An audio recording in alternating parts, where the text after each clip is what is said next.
Okay. What are we on? Yeah, we on? Cool. Hello. Hey, how you doing, guys? What's going on? What's going on, you funny men? Do you guys want me to read you something? Oh no. You looked it up, didn't you? let me read you guys something. Oh no. What have I done? All right, guys.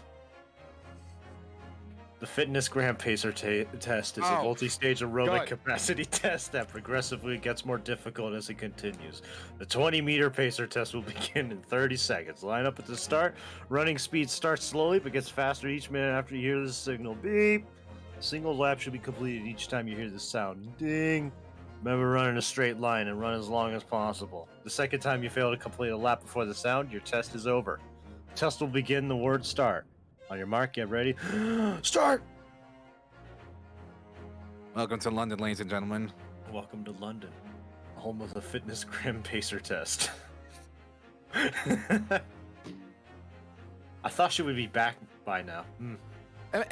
Was my school not? Was my school the only one who didn't use the Fitness Gram Pacer test? Like it did do a pacer test, but it was a Australian or New Zealand kind of thing. That's just all it does. It just starts with the multi-stage fitness test will start in 4 seconds. 3.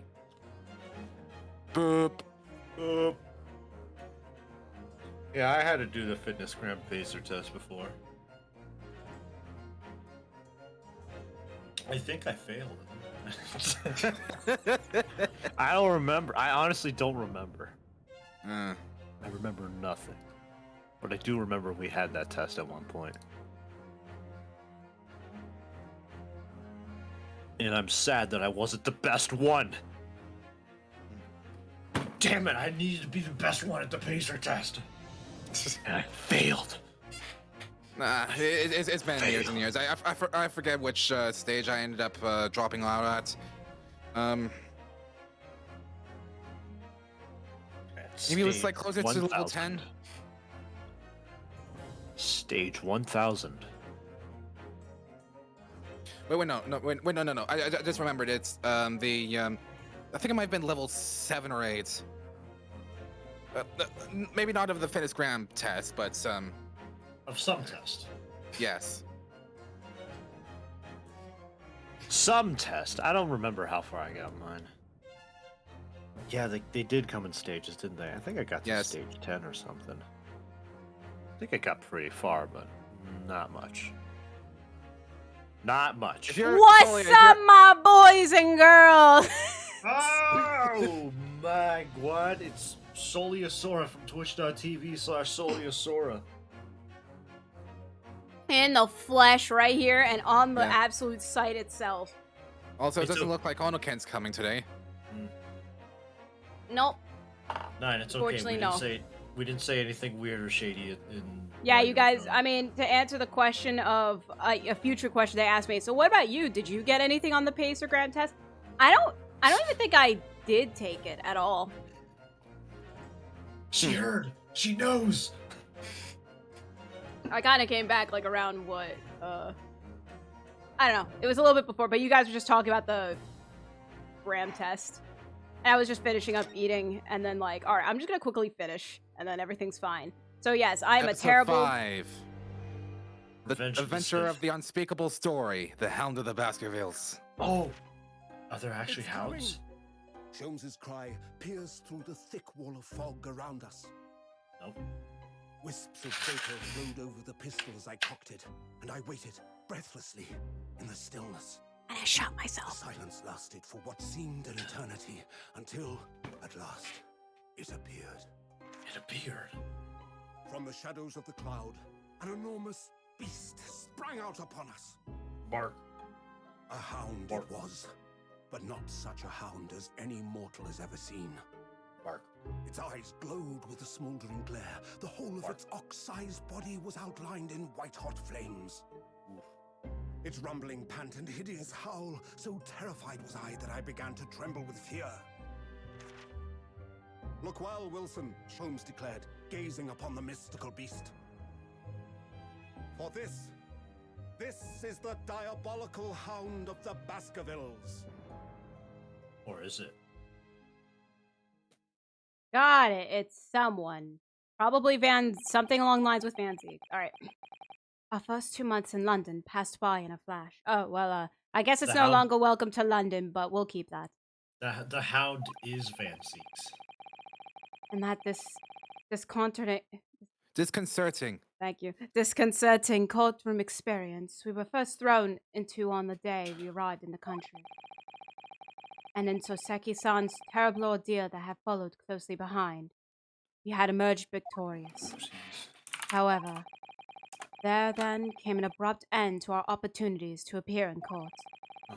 Which was hardly surprising, of course, since I was nothing more than an amateur, an unknown student of law from a faraway land. So, life in our little office was very quiet. That is, until it was shattered one day by that fateful telegram. 15th April, 9:19 a.m. 13. That fateful telegram. Naruhodo's legal consultancy. He has one of those? I guess now. Ow. You okay? There, knock. Knock on wood. UA. No. Mega. What? Don't you know? I only donate in tens. Mega. It might have been me. John Phoenix. John Phoenix. I learned of his existence 10 minutes ago, and I'd rather not have. But thank you, Mega. I appreciate it. I'm gonna do a reading of that. Oh my gosh. On my stream. That morning, I was woken by the unreserved knocking on the door by the telegram boy. Telegram boy! But after he'd gone, Susato-san's behavior became very obviously strange. Just like Susato-san. Susato-san? Yes? Is it time to leave for court already? Let me see. What case is it today? I don't think I'm scheduled to defend anyone at the moment, am I? Oh, no, of course not. How silly of me. But I think Iris said she would make us breakfast this morning. So, shall we go down to Mr. Holmes's suite? Sweet. Sweet. I am ashamed. I'm literally living in a suite. Suit. I'm living in a suit. Yes! Iris makes the most delicious breakfast food. She does, doesn't she? And once our bellies are full, we can leave for court in fighting fit form. Let me see. What case is it today? Here we go again. First off, before you do anything else, examine the shovel. I will. This is gonna be the step ladder, isn't it? That spade had been in here since we started renting the place. Oh, that's not a spade, Naruhodo-san. It's a shovel. Oh, here we go. No, shovels are for digging. That's for scooping up loose material. It's a spade. No, spades are for digging. That's for scooping up loose material. It's a shovel. I don't want to dig a hole for myself. So let's just leave it. They're both the same thing. They're the same thing. But maybe we could have, I don't know, had it like the same exact thing. Naruhodo-san? Yes? Do you ever wonder what it's like to be buried underground? No. Let's go have breakfast then. Have you ever been hit by a shovel before? Have you ever been hit by a shovel before? Do you want to know what it's like? You want to know? I know what it's like to be hit by a spade, which that thing is. So, no. Well, you see. And she picks it up. Would you like to find out what a shovel feels like? I can't believe Markiplier was here. He left his tactical shovel. His tactical shovel. Those exist. Whoa, you're just gonna skip everything? Oh wait, was I yeah, thought? 9. Wow. SMH. I can't believe 9 would. I think you're literally gonna have to. Okay, G. Maybe. G, maybe. Oh wow, I've never seen this before. Oh. Okay.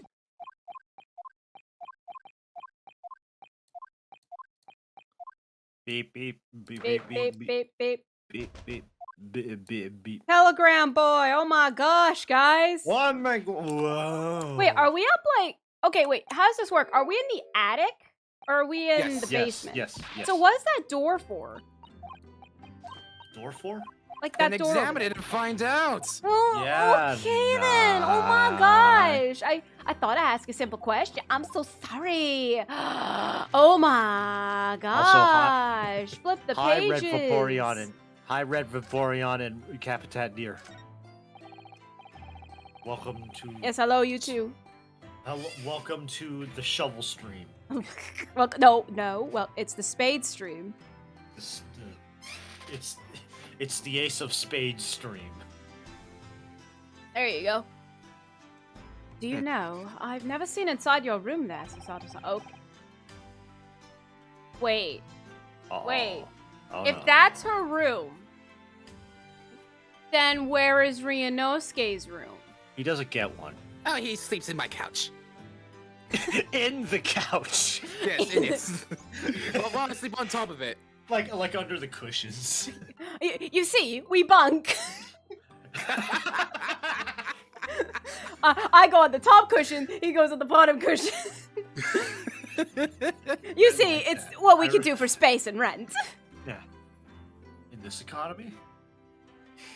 I've never even peeked inside. I should think so, too. Like, very much so, before I flip you out of that window. A young maiden's private chamber is a place of bittersweet secrets, you know. Bittersweet. Whatever you say, young maiden. The one that flipped me 7 times and never apologized for me even once. What was that? Nothing. Right, Anyway, this place is all full of flavor text. Full of Is that flavor a text fact? between the two of them. I love what flavor? Yeah, Boot what to the head. flavor? What? Boot to the head. That's more than enough. We need to go through that. That's the best flavor. That's a good So- flavor. So this is... I'll speedrun it. So this is the tea set that Susato-san brought with her from Japan. Let's hope she hasn't noticed me slipping sugar and milk into my cup when she makes it. It's just so bitter. Tea is a drink to be enjoyed, Naruhodo-san. You better not have put milk or sugar. I'll just slap you in the head. You really don't have to force yourself to drink it, you know. I don't like to see you screw up your face, so. Okay. Ow. Also, I forgot to make myself my tea. Oh well, it's okay. We've only been here in London for about 2 months, but my desk is starting to look a little messy already. You could tidy up once in a while. Susato-san, I always say, making a mess is a small sacrifice to pay for being able to further your studies. And time spent tidying up is time you can't devote to the same cause. And time spent on ridiculous arguments is time that could be spent on simple housework. She wins, but I'm supposed to be the lawyer here. Seriously, you did. I mean, I could fight that, actually. I know where everything is. Easily. I think you can know examine that Daruma in the background. I know Where? everything. Ah, the Darumon doll I brought with me from home. Still, with only one eye colored in. I said I'd color the other eye once I won my first court case here in Britain, but... But you have one, haven't you? Twice, in fact. Because I feel as though I'm still lacking as a lawyer. I tell you what. Why don't you color the other eye, and once you think I'm probably a fully fledged lawyer? If you insist. I mean, you just don't want to do the work yourself, isn't that right? Yes, absolutely. It's spring at last, and the weather is warmer now. I love the smell of the fire and the steam rising from the kettle. Oh, would you like some tea, Naruhodo-san? Thank you, Susato-san, but I'm all right for now. With the green tea Susato makes for me from time to time, and Iris's unique herbal infusions, this place is paradise for a true tea lover. Yo, can I come here then? Okay. Green tea is such a wonderful occupant. Wait, I don't know why I didn't click with me before. They're literally talking about green tea. Yes. Green tea. That's the best one. Yay, it's canon. Green tea is such a wonderful I can do this. Accompaniment. Accompaniment to traditional cake. Say green tea is canon? Green tea is canon. Yo, I can't believe it. Oh, this must be the telegram. Let's see. Ah! No! You mustn't look at that! No, not under any circumstances! All right, I won't. I'm sorry, Naruhodo-san, but you can be very mischievous at times. Mischievous. Who's talking? Look who's talking. Then put the telegraph away if you don't want people looking at it. And don't Call look that a at me. telegraph. Telegraph. Here's a hand. Look at this telegraph. Look at this telegraph. All right, now we can go here. Look at this graph. 15th of April. Holmes is sweet. Holmes. Morning, Ryu. Morning, Susie. Good morning, Iris. Iris. What is it, Ryu? What is that terrible noise? Sounds like a cat being strangled. Oh, yes. You noticed that, did you? You noticed that too. I was wondering what It's that Sherlock was. trying to play the violin, isn't it? Yep. Yep. Hansi isn't in the best form this morning, it seems.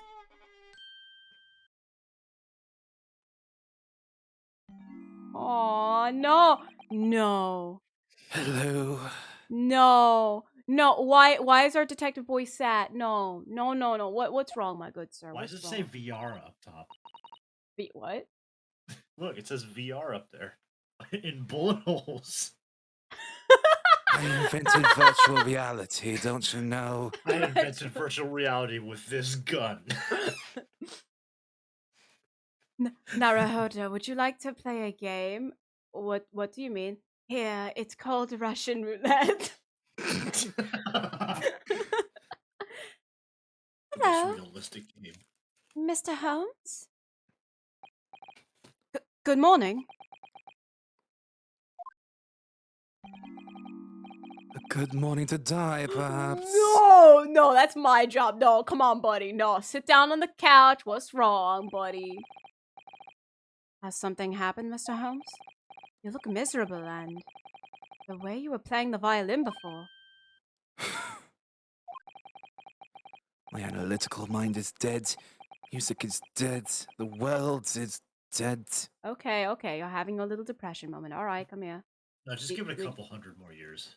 Would you like some tea? I heard that London was like a tea-infested place. Would you like some tea? Tea infested. This tea's fucking everywhere. We gotta get it. Swear jar.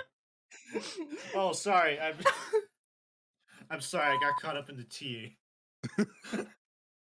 Tea infested. I like that. I mean, I everywhere. would gladly be in the tea-infested place. Damn this blood shit existence! That's all it is, my dear fellow. Nothing of consequence. You need a hug. Mr. Holmes, do you need a hug? I'll give you one.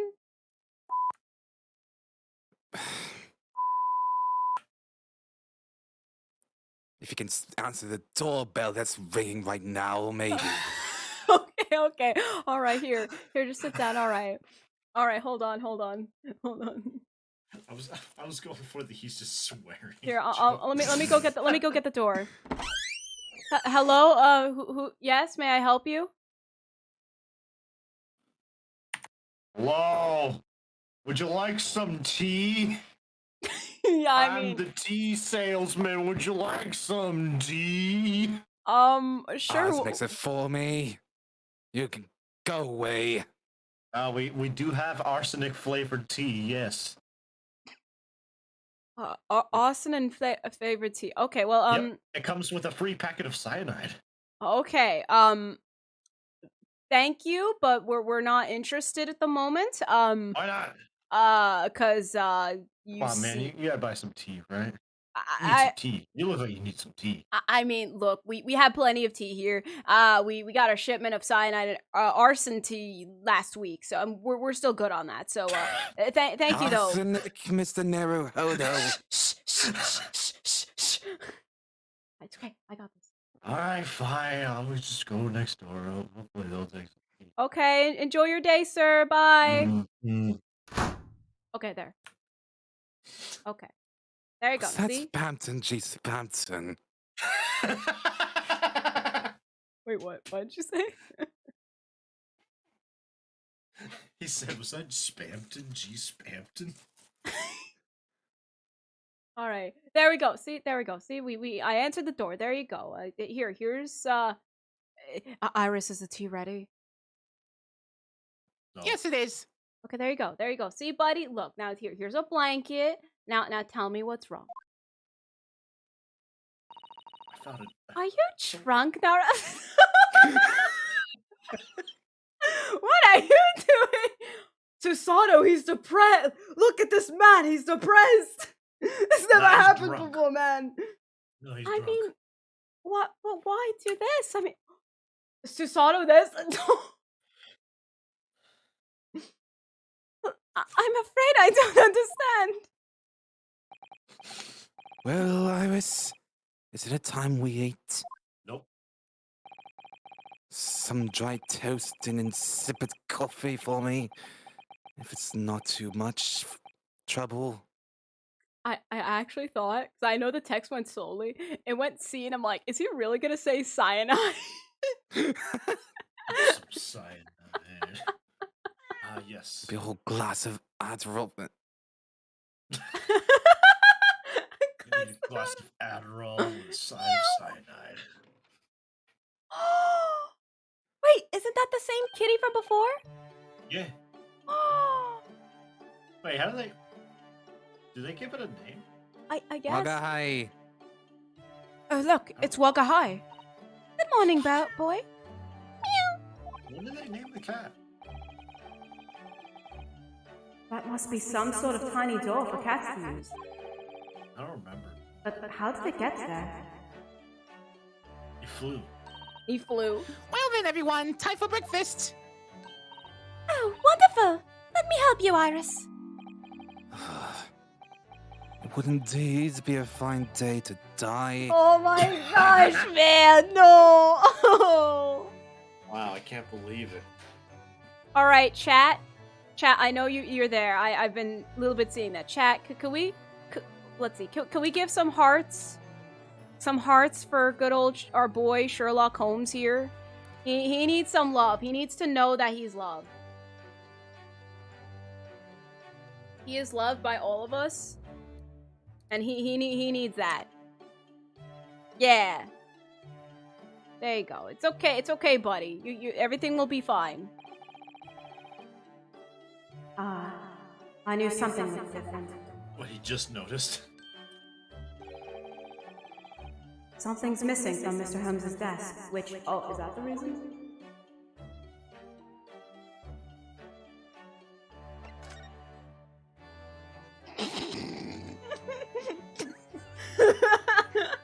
Tell me about this, wanting to die business.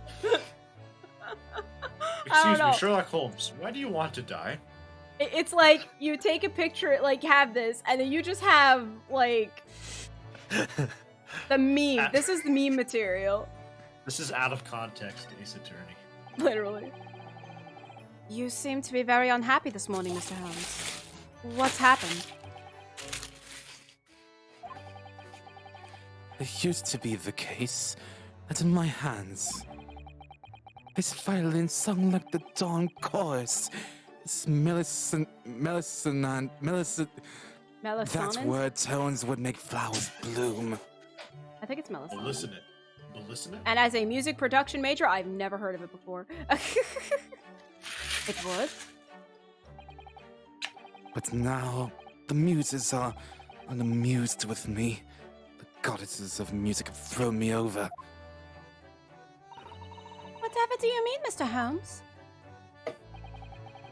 For hours I've bowed, for days even. Through the night I've endeavored to no avail. That sound, my tone, is lost. Brilliant, clear, unwavering tone. Gone forever! No more recitals of unbridled emotion! Well, you haven't been practicing much lately, have you, Holmesy? You don't need practice to be good at music. I have an example of that. You don't need to practice to be good at music? I mean, okay, maybe to get a little better, but like, I don't know. For me, it's like, Wow. I could sight read, and it's okay. Yeah, guys, you don't need to practice anything. Just do it. You'll always be successful the first try. Don't ever practice. All right, no, For you anything, should ever. practice. You should practice. No, you're just great at first. If you're not great at first, then that means you're terrible. Yeah, if you don't get it right on the first try, then blame it on me because I said you. I don't know. No. I'll shut up now. I'll just read the line and pretend I have never said anything in my life. Don't worry. I'm sure it will come back to you in time. Nope. Heed my words, Mr. Naruhodo. Kaede.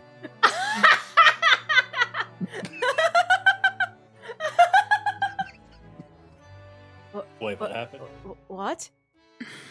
The goddesses of the arts are fickle. Did somebody say Kaede? Kaede. Kaioken. He doesn't get it. Yeah, that's what I said. One day they bestow genius on a man, the next they unmercifully withdraw it. Oh. Yeah. Ah! Why is this happening to me? If they take the time I have for the violin from me, what is left for Peachy's sake? What is left? Well, Yeah, pretty cool you know, goggles. Mr. Holmes, here. Cool goggles. There's always the timpani. There's always the triangle. There is always the triangle. Like, here, you know what? You know what, Mr. Holmes, let me just think of it this way.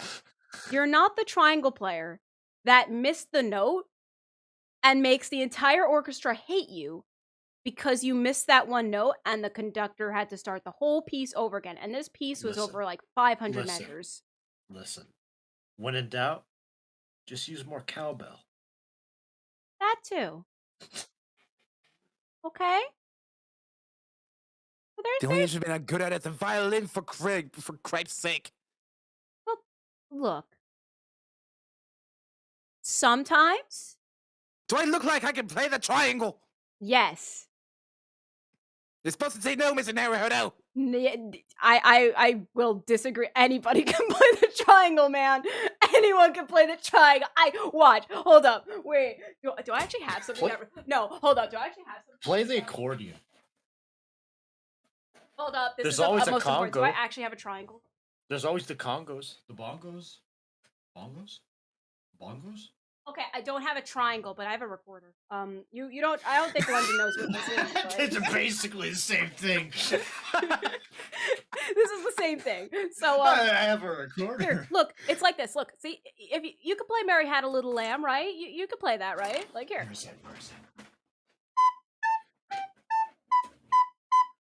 Am I supposed to play a little lamb on a triangle?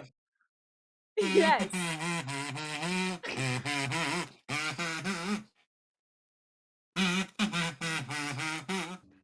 And Mr. Gilded's outside playing the kazoo.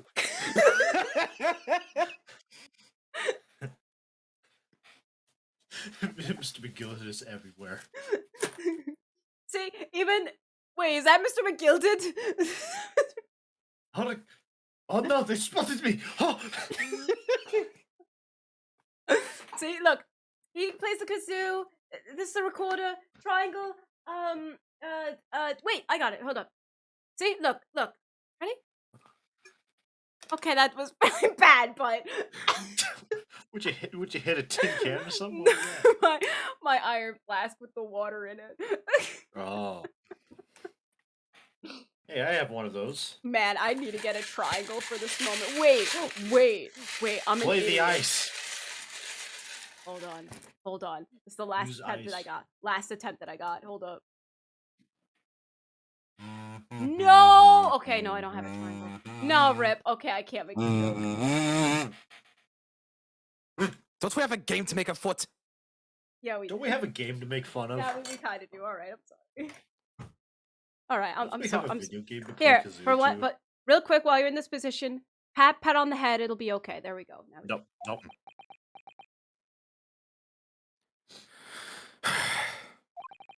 You can impersonate a triangle. Deduction, perhaps? Isn't that what you're known for? Nope. Mr. Holmes, I don't like to pry, but your desk looks rather empty today. Well done, Mrs. Sato. Your observational skills do you credit. Oh, no, Mr. Holmes. They pale into insignificance when compared to yours. You'd struggle not to notice, wouldn't you? You mean Holmes' great analytoscope?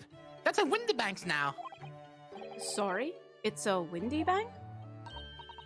No, Windybanks, the pawnbrokery. Oh, they're short on money. Huh? What?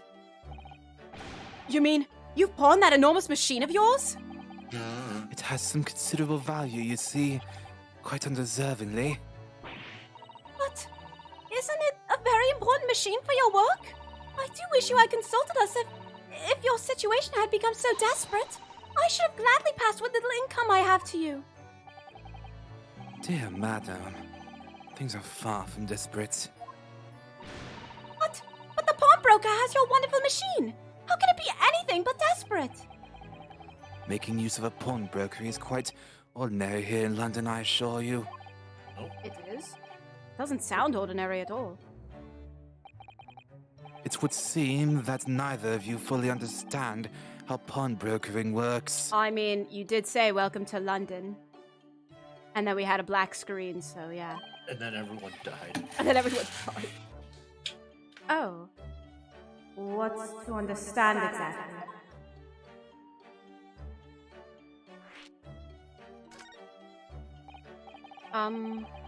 What did you mean when you said we didn't fully understand how pawnbroking works?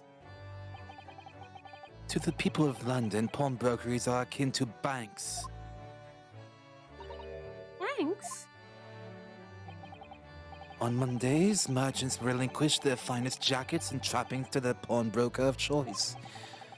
With the money they receive in return, they are able to trade happily through the week. And then on Saturdays, they go to recover their things using the money they've earned. I had no idea. This has to be a fascinating lesson for us. Everyone does it, you see, especially people in inner London. In Orlando? And should they have money to spare, they would purchase another fine jacket. Fine jacket. Not to wear, obviously, but to pawn should the need arise. Oh, how ingenious. Genuous. So whenever we have something that's getting in the way, we leave our Windybanks, you see. Pawnbroker can be thought of as an extremely secure vault. I would have thought that even pawnbrokers are different here in Great Britain. Like everything else is. Wait. Of course, you'd have to watch Holmesy with it. Sometimes he pawns things he really shouldn't. Don't you, Holmesy?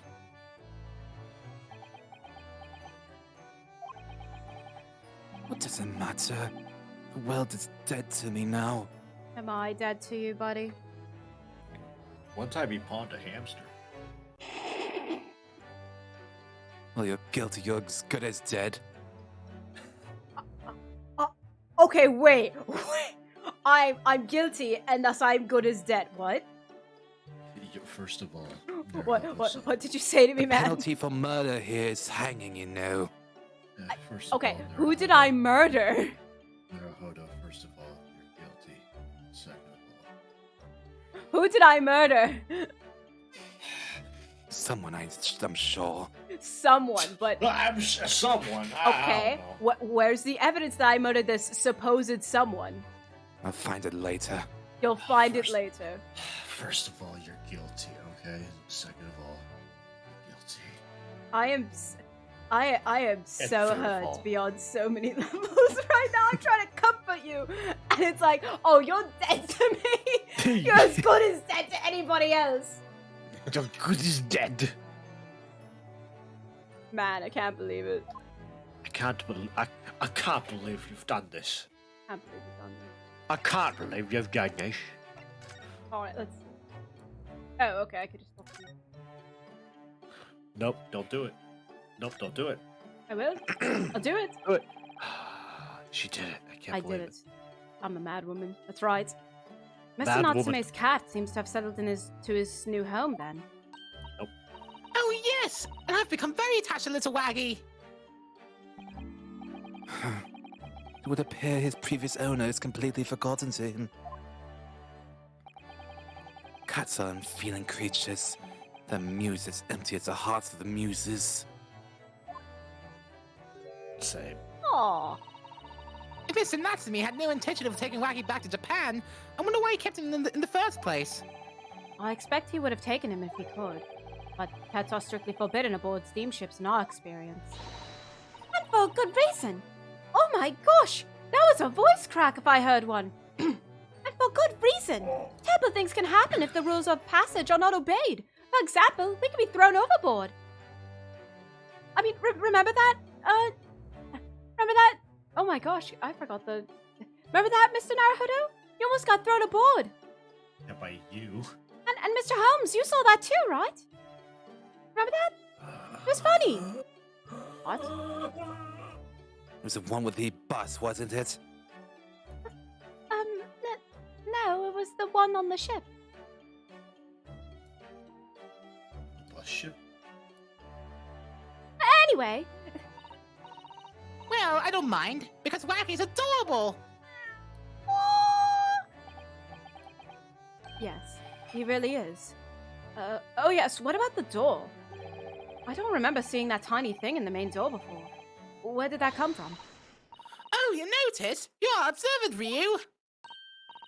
Look, I use this. It's my latest invention. What is that? I call it the cat flapper mat. I call it, you're guilty. It'd shoot him. I call it the door gun. Gosh, a machine for making doors just for cats?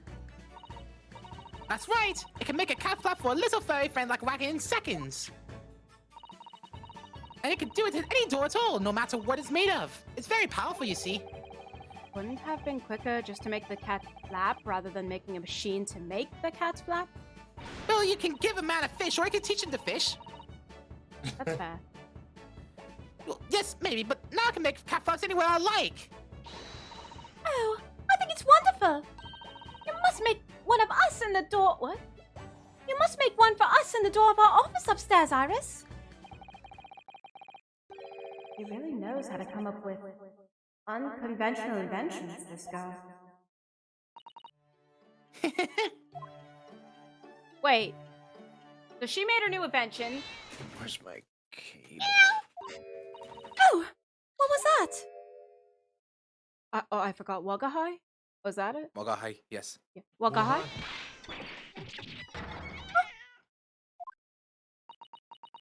Cat noises there. Cat noises. What was that?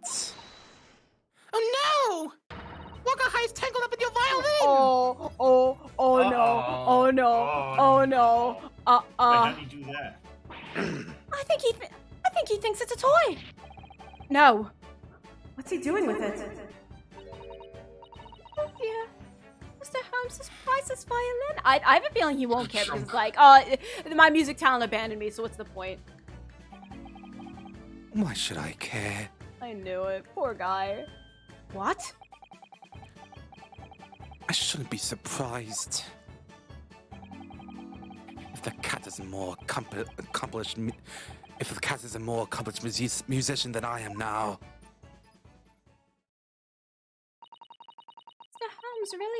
poor spirits, isn't he? Get him a accordion. Well, anyway, I'll put it back where it lives, shall I, Holmesy? Out of the cat's reach, if possible. Maybe we should assess the damage.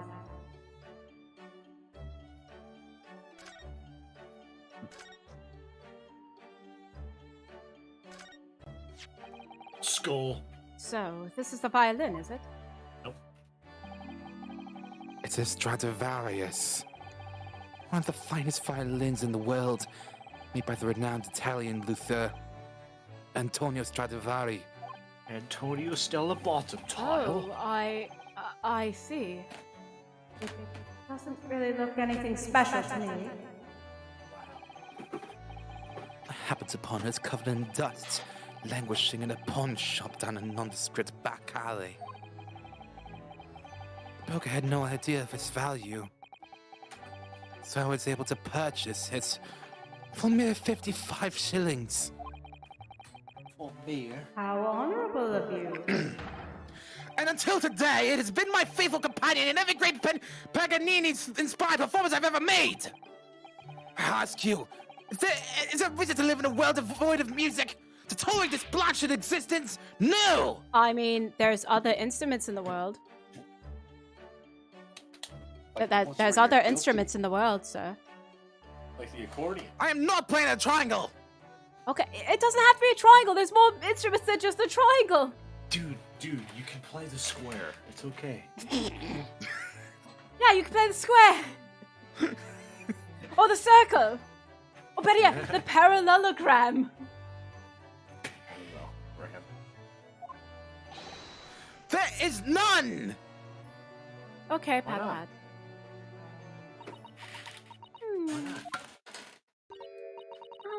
Mr. Holmes? What, dear madam, what? My thoughts are preoccupied with fancies of release from this dull routine. Well, it's about the violin. It looks very different to normal, don't you think? Huh? What do you mean, Miss Susata? Oh, Susie's right! Yes, the tone of the wood is completely different. That's not all. I'm sure there was no crack here before. Wait, It was the cat. it's not even the right size, is it? What's this? Someone stole his violin. You got scared! I'm terribly sorry to have to tell you this, Mr. Holmes, but you're Someone guilty. stole your violin. That instrument isn't a violin at all. Oh, it's a viola. Then what? It's a viola. I believe it's an entirely different instrument called a viola. What? I like how he just goes into non-existence when he falls. You're right! You are quite right! Are you alright? No, okay. Nope. This isn't my faithful Stradivarius! So what? Pray! Is this piece of string flotsam? What is this imposter? Not your faithful performing partner then? And, I mean, it probably vented? Ah, I see what must have happened. You do, Iris? This is just a simple mix-up. Sounds like Iris might be able to tell us exactly what's happened if we ask her. Because she can see everything! Or can she? I don't think she can. What did you mean by a mix-up, Iris? Well, you see, this violin, this viola, I mean, was at Winterbanks until just last week. At the pawnbrokers? Not Mr. Holmes's beloved musical... Oh, whoa, that was... Okay, let me try that again. Not Mr. Holmes' beloved musical partner. There is a proverb from the East, with which you are no doubt familiar, my dear fellows. Oh, you're all better now, alright. Always let a beloved child travel. Yes, indeed. So you sent your beloved violin to the pawnbrokers in the hope that it would experience personal growth? Oh, what a wonderful idea! Last week, I pawned my great analytoscope in order to release my precious instrument. But it would appear Mr. Winterbanks mistakenly furnished me with this tawdry fiddle instead. But my ears can't be deceived by the whole timber of this piece of timber. You know what? I'm happy that you're feeling a lot better. Your smile is the brightness of the world. Yes! No, but your every sense was deceived by the fact that it just had string. Pshaw! A funny state of affairs this is. Why I always say, Mr. Naruhodo. Pshaw. Never trust a pawnbroker. They'll try to fiddle you every time. Yes! Pat, pat, pat, pat, pat. You are a pat. There we go. I'm just gonna say that. You're just, yeah. What? Don't worry about it. I need my tea. Susanna, where's my tea? I gave you it already. Yeah, I threw it out. Why? I mean, Mr. Holmes did say that you were guilty and you're just a dead man and you should hang. What? Susanna, do you believe that? I mean, you kind of do look very suspicious. The second case? Like, remember the second case? I mean, you probably killed Cosima. Susato? They said you were guilty. Iris, can we ban Susato from this house? No. Oh no, I finished my water. Dang it. Oh no, Ken. Onoken? Come, Mr. Naruhodo. Dilly-dallying will get you nowhere. Sorry. Crunching your teeth with that vacant aspect. Fetching your coffee so obtusely. Are you not a little embarrassed by your own conduct, considering the urgency with which we are faced? What? We must visit Mr. Windybanks. Oh my gosh! All right, let me try that again because my Mr. stomach was about to Windybanks explode. All right, we must visit Mr. Oh my gosh! Wait, Mr. Windybank. Windybank. Let's go to Windybank. Winn-Dixie's. We must visit Mr. Windybank's brokery at once. That's right, isn't it, Mr. Holmes? Precisely, Miss Susato. Without a moment's delay. But I haven't finished my bacon and egg. My dear fellow, surely you do not still intend to crunch your bake with an increasingly vacant aspect, to fresh your egg ever more obtusely? Thanks. Oh, all right, say no more. I'll just bring it with me. Let's go then. Don't worry, Ryu. I'd be happy to heat it up for you again later. Oh, thank you, Iris. As it happens, I am rather confused, curious to see what a British pawnbroker looks like. All right then, let's go. I'm happy you're feeling better, Mr. Holmes. Oh, okay.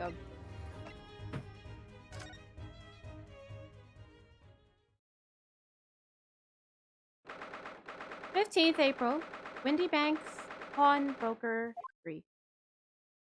Yee. So this is a British pawnbrokery. Oh my! There are all sorts of tools and contraptions in here that I've never laid eyes on before. Oh, Susato-san, and that spark of wonder in your eyes. We can't wait to scour the shelves, can we? Even though we are busy, but, you know, Holmes won't complain to her, it'll always go to me. I get the impression you enjoy places like this? Oh, yes! I don't know why, but seeing such a lot of things I don't understand is a real thrill for me. My dear fellows, let us not forget why we are here. Oh, Mr. Holmes! We are calling on matters of business, not pleasure. Why are you punching her again? She's going to die. Mr. Holmes, why do you keep punching me? Ow! Take this. I mean, this is you know what? No, this is entertaining. Ow! Mr. Holmes, why do you keep punching me? This is what you get for flipping me.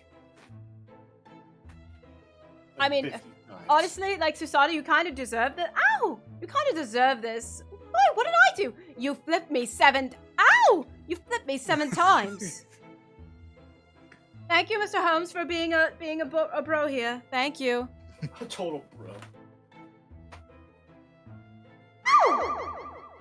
And clearly, Mr. Holmes means business too. Ow! from the spark of pure fairy in his eyes. Oh! Mega. What? Oh, sorry. Hold on, give me a second. Take your time. I'm on the other side of my room. Okay. Hello. Who's this? Mr. Windybag. Mr. Holmes, sir. Welcome back. Did you hear that brazen welcome? Well, yes. We are potential customers, after all. We are disgruntled customers, Mr. Naruhodo. It's time to inform Mr. Winterbank of our ire. Come! The fight is afoot! Oh, boy. Oh, man.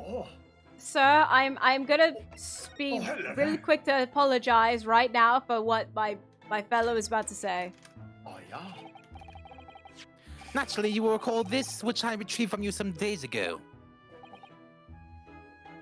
Yes? The second-rate fiddle is not my faithful instrument, Mr. Winterbank. The color of the wood is different. It has holes in it. It's not even the same size. Wonderful summary of our observations, Mr. Holmes. I'm so very sorry, sir. How utterly unforgivable of me. Inexcusable mistake for a pawnbroker. There's only one way to make amends. Wait, I'm gonna shoot you. I shall have to take my own life. Wait. I thought he was gonna shoot you. So many things happened in that one scene. I need a minute.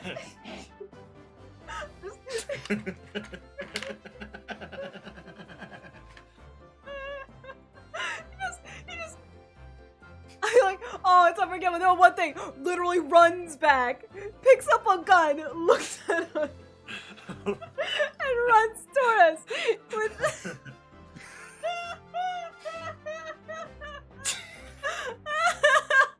That was pretty good, not gonna lie.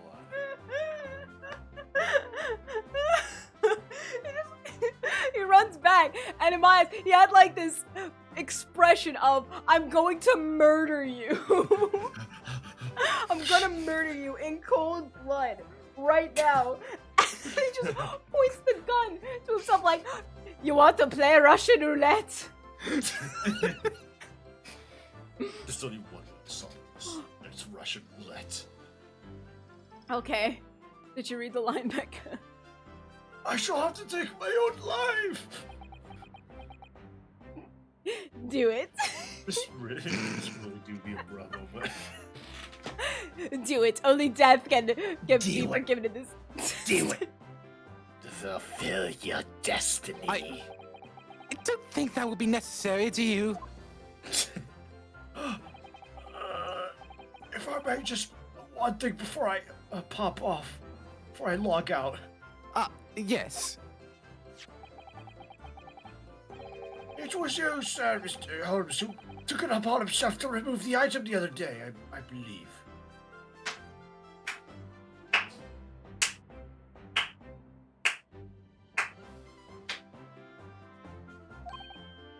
Sorry? This really do be a bruh moment. As I recall, I entered the storeroom to fetch your violin when I heard, here it is. You did?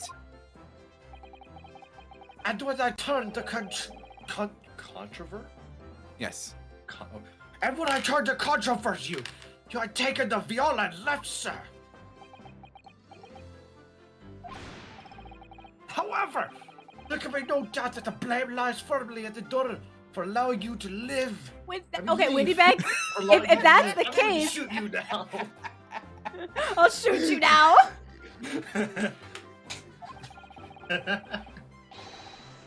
So I shall not grumble or grouse any longer. May this guilt die with me. No, stop my dear fella, the fault is mine! As he falls to the floor.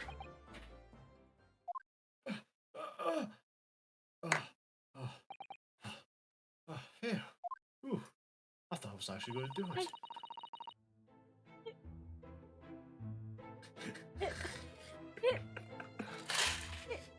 It would.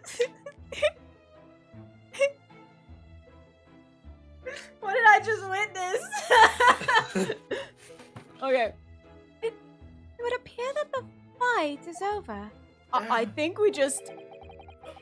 So, I do humbly apologize, Mr. Windybank. Evidently, my questionable disposition precipitated this tragedy. You know, Susato?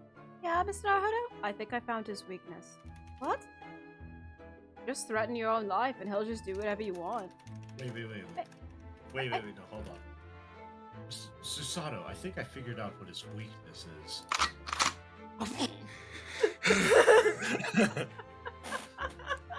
He's weak to guns. You know, you might be right on that. Oh, wait, you may be right on that. Well, you would be Mr. Sherlock Holmes without that, questionable disposition now, would you? I do believe you may be right, sir.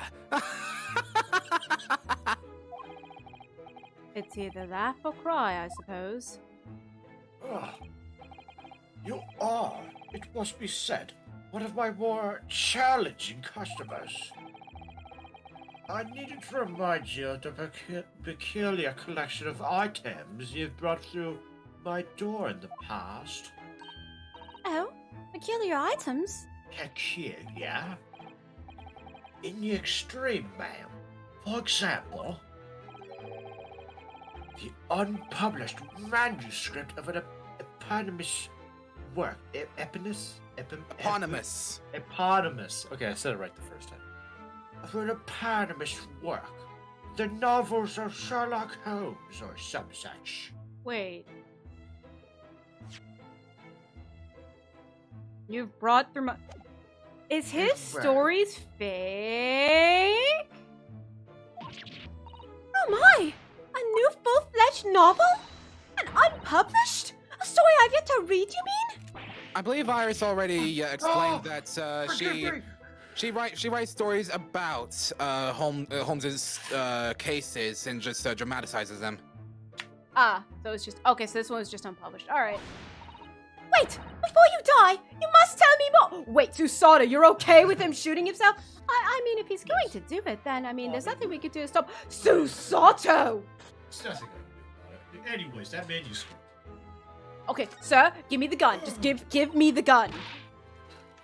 I must know more. Tell me everything. I beg you to shoot yourself. Wow, Susato-san is really fired up now, as well as I think she needs to go to a mental institute, like, right now. Is there really an unpublished story? Under this very roof? Susato? Well, one day the gentleman here brought in an old metal chest, you see. I should like to entrust this to your care for a while, Mr. Windybank. A chest like that, 1 shilling, sir. Not a farthing more. Man. It houses something of very great value indeed. The latest manuscript recounting the adventures of one Mr. Sherlock Holmes. I beg your pardon? A manuscript? You wish to deposit a manuscript? Thank you. Indeed I do, for I am confident it will be quite safe here. Thank you for the raid, Odo. And that was that. As such, Mr. Holmes' latest tale of otherworldly mystery lies dormant in my storeroom. Mr. Holmes, is that really true?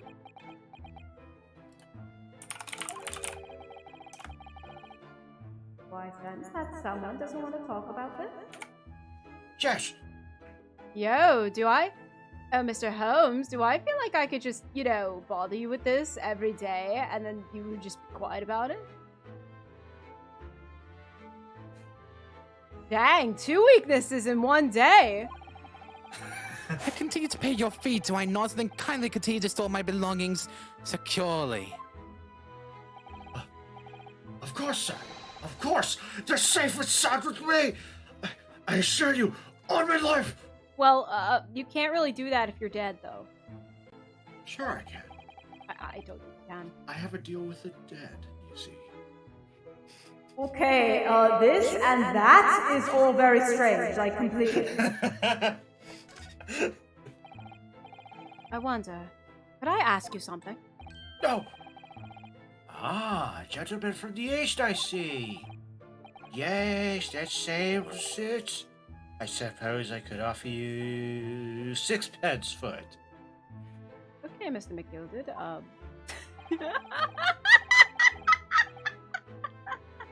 Are you just gonna say that for every voice I do? No, I'm sorry. Like, there was like a point at the beginning, it sounded like Mr. McGilded to me. I'm sorry. I'm sorry. Listen. Sorry. Listen.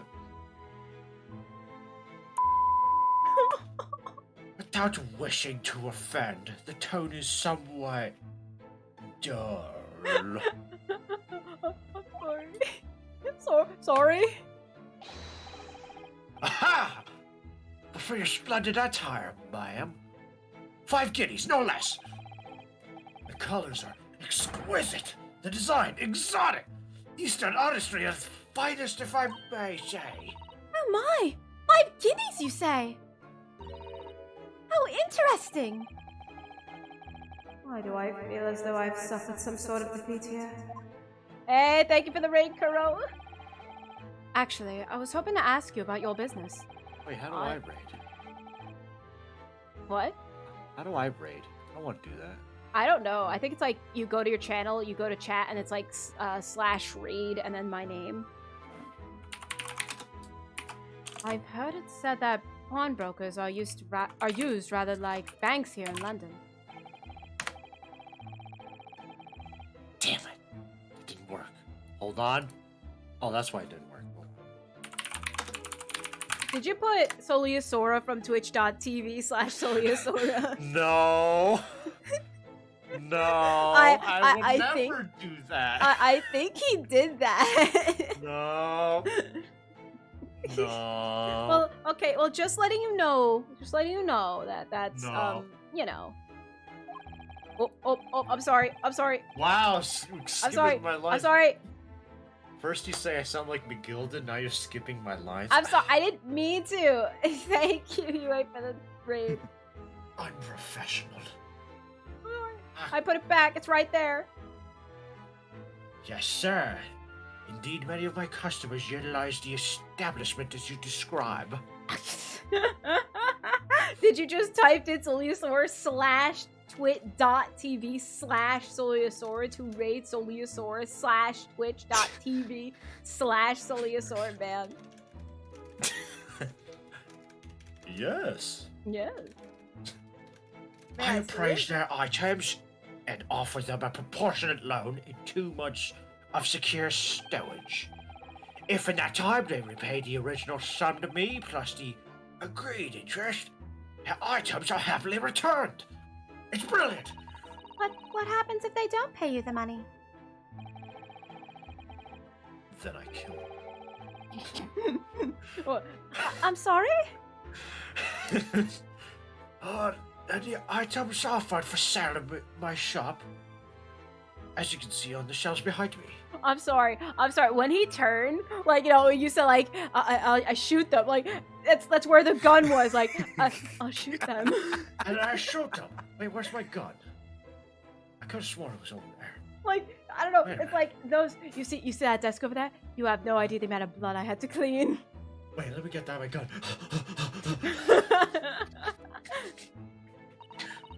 So you never sell items before the 2 months has passed, then? That's right, ma'am. That's right. Which means some considerable responsibility rests on my shoulders. Should a customer's precious belongings be lost, the only recompense is for me to end it all. What? With this gun I found. The very idea, Mr. Win, the bank is an absurdity. One should never talk of one's demise so casually.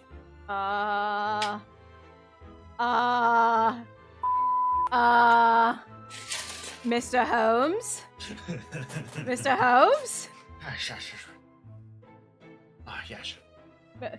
Then what was that about me being hung? I'm talking about one's own demise. So demises are fine. That checks out. So, okay. So if I were to say something along the lines like, man, I should just hang myself, that's a problem? Yes.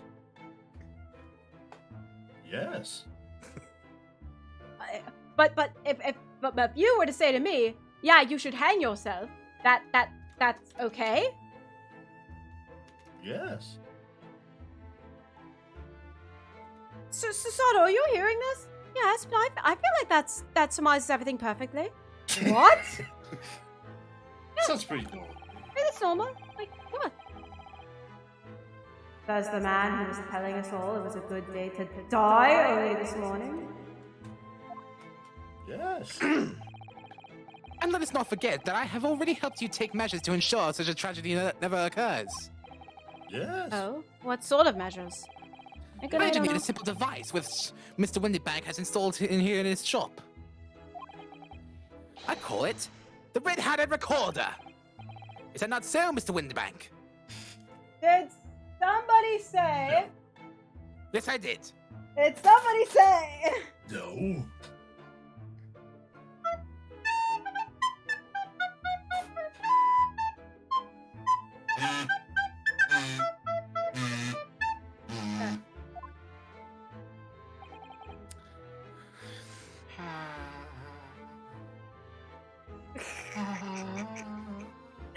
I can imagine, like, he said recorder, he's like, that's Windybank's cue to pull it out, but it's like just a red kazoo, so it's like...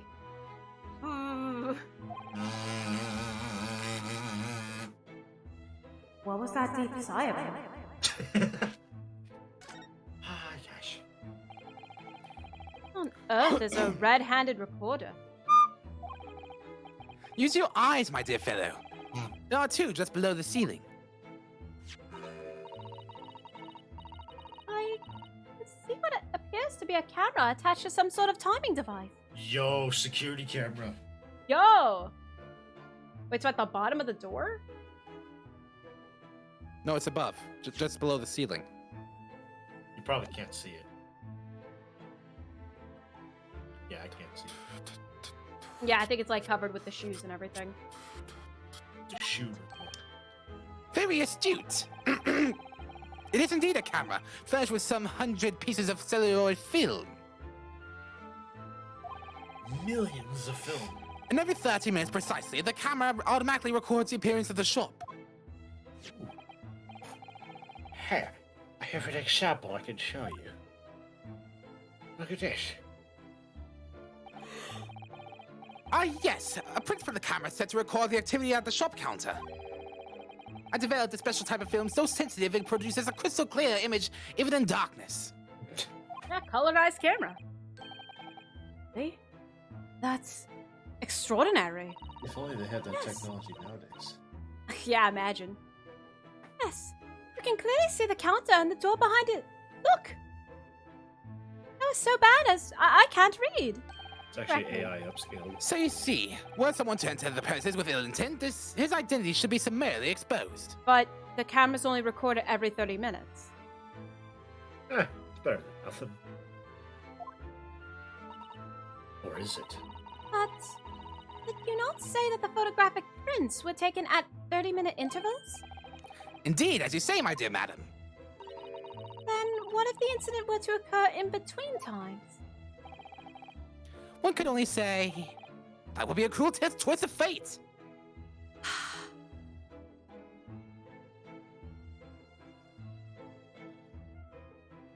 Sherlock? Sherlock? Nope. Could you at least tell me, No. because there's two cameras here, No.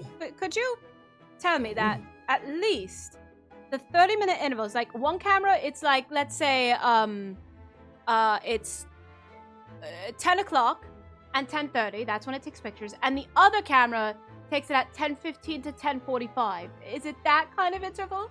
Please tell me yes. There, Hodo, you are a genius! That's what it is? Or are you calling me a genius of why didn't I think of that? That. Oh, okay. Okay. Alright. Well, thank you for the compliment. Got it. Okay. Should be self-explanatory.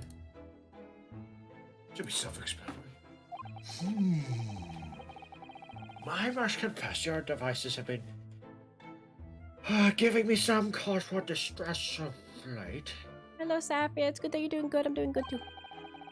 I beg your pardon, Mr. Winterbank. Surely they are anything but distressing. Reassuring is the word. It's the cost of film, sir. Yeah, you most graciously placed not one, but 2 cameras in my shop, after all.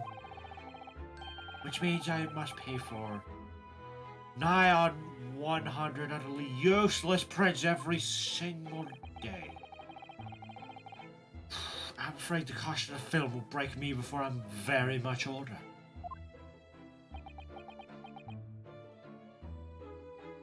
$1,000,000 guineas. Oh, well, I guess. Nevertheless, a small price to pay to ensure the safety of my preferred pawnbroker, you know? No! My dear fellows, we verge on an age where safety and security come at a price. Oh, heaven help us. I thought he was gonna take out the guy like, oh, heaven help us. Shoots himself. And Mr. Holmes, allow me to return your most precious violin. Ah, the very thing! Thank you, Mr. Windybank. Perhaps this might mark the end of the peculiar items you try to pop, Because if anything were to happen to one of them, this would be the only answer. Oh, no. Wait. Cat. I really think you ought to stop waving that gun around. Someone could get hurt. Even you. Fear not! Sorry? My brain is made of metal. I will survive no matter what. I've only loaded a single bullet, so no one but myself could possibly be harmed. He's going to die. He's gonna be the victim of this case, and he's gonna die by that singular bullet to the gun. But he's not gonna be the one to kill himself. Someone else gonna just take that from him and shoot him. Hey, nice gun. Bang. That's not really what I meant. Or is it? Good day to you, then, Mr. Windybank. Mr. Dr. It's been a pleasure as always, Mr. Holmes. Anyway, is it just me or is Mega kind of quiet? Huh? Am I? Hello? He's good. Hello? Okay, now you're good, yeah. Hello? I want to record a message for you. Alright, I'm sorry. Like, because I was looking at the levels, just you were in the green when you're usually in the yellow, so... I'm Not usually in the bad. reds. Usually I'm in the reds. Usually in the reds. Mm. So, Mr. Naruhodo, now we can explore at last.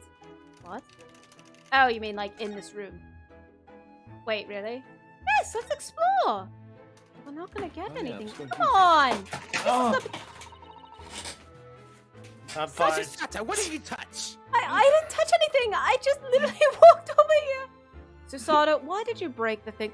I didn't break anything. Susato, you totally broke things.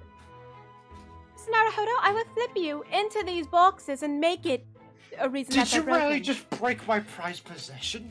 No, I didn't, but I will in 2 seconds with one of you if you keep this up. That's it, I'm gonna have to take my own life. Come here! She just flips him over. Flips him over, the gun lands and shoots him in the head.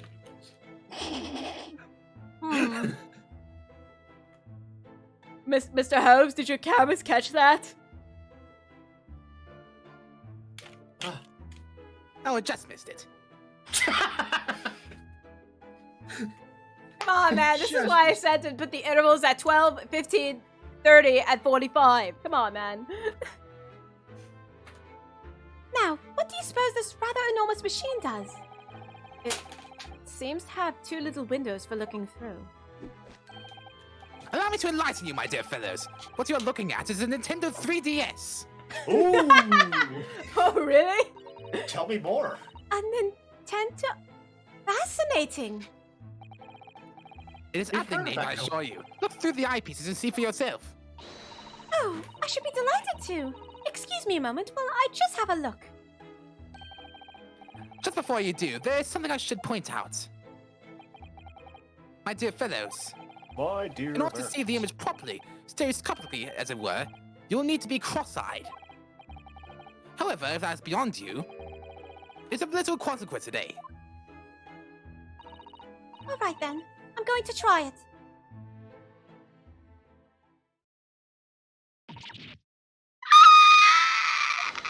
Mr. Naruhodo, you must see at once. All right then. Oh, okay, all right. So I need to be cross-eyed, like I'm trying to look at my nose. All right. Look!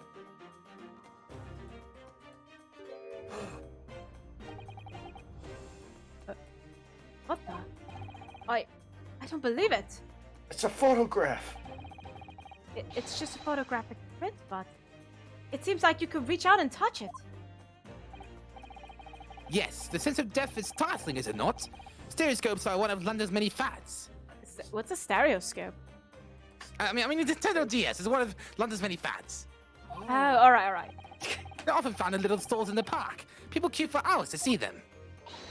Why? Why are people meddling with such black magic? Black magic. It is no magic, my dear madam. It is, well, Science. Magic science. far too complicated to explain at present. We shall save this lesson for another day. I kind of thought he would say technology, and I would have been like, well, you see, it's Nintendo. See, back in the 1980s, Hello. which is the future. Was Nintendo around in the 1800s? I think they were technically. Let me see. Because they were a card company at first. They're actually really old. Oh, you're done. Founded in 1889. Ooh. Nintendo was founded in 1889? Yeah, Yes. they sold the Hanafuda As card. Nintendo Karuta. Oh. They sold They, Hanafuda card. they produced Hanafuda playing cards. And toys, I think. Look at that enormous ledger open on the counter there. Mr. Wendybank is, if nothing else, very particular about recording the items he accepts. He'd have to be. Otherwise, he'd get himself into all sorts of trouble. And of course, might explain the thing that catches my eye far more than the ledger. And, well, okay, I guess it's the gun. The literal gun. This revolver here that we should hide from him. Look at this gun! Do not entertain even a single thought of pilfering an article herein, my dear fellow. Well, what if I just take the gun and shoot myself?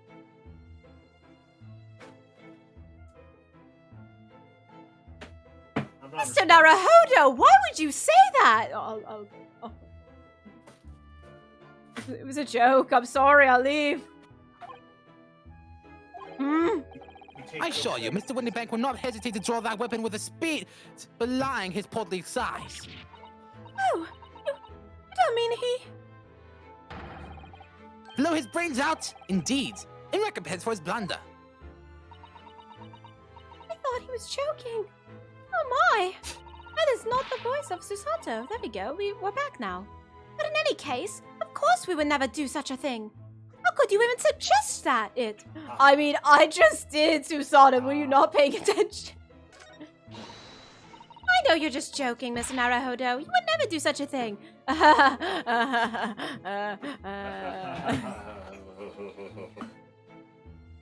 Look at this. Look at this lovely big shiny Boxby. That, my dear madam, is a music box. Surely you have such things in your own country. Oh, what, Mega? Pandora's box. Pandora's box. Oh my. Yes, but I've certainly never seen one so large before.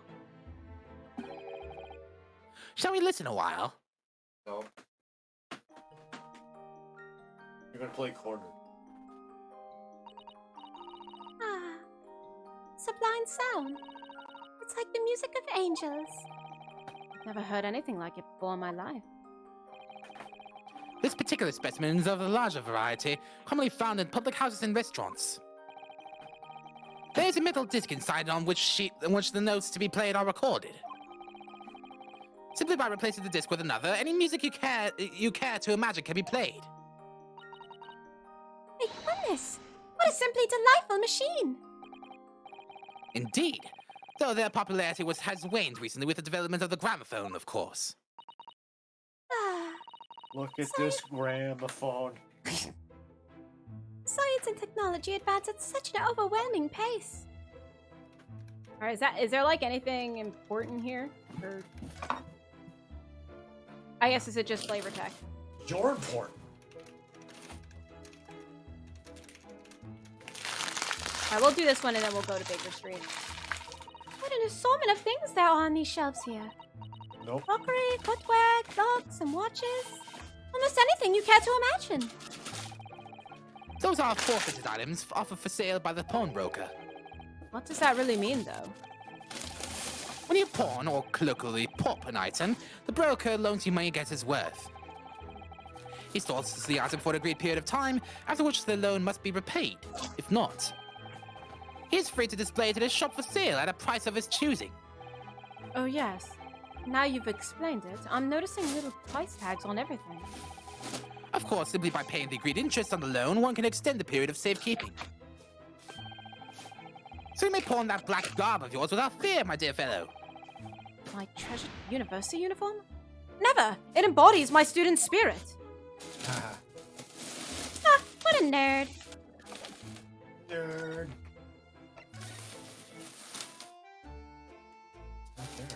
Wait.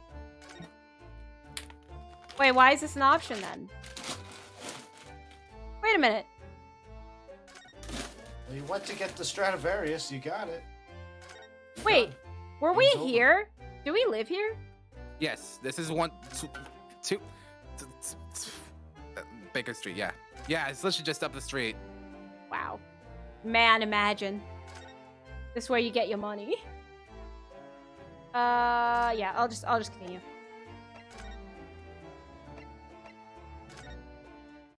There. I think this means you're not progressing yet. What?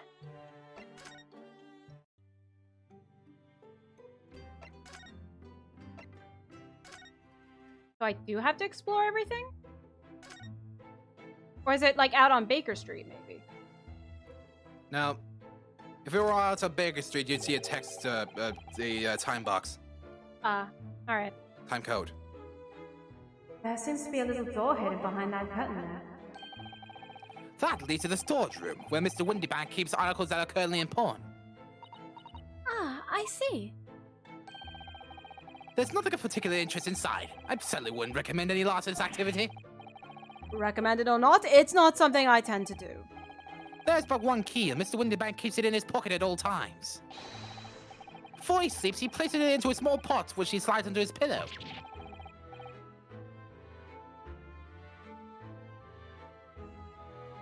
Windybank. Mega? I left the room. Hi. Hello. How on earth did you know that about that, Mr. Holmes? I'm Man, a detective, sir.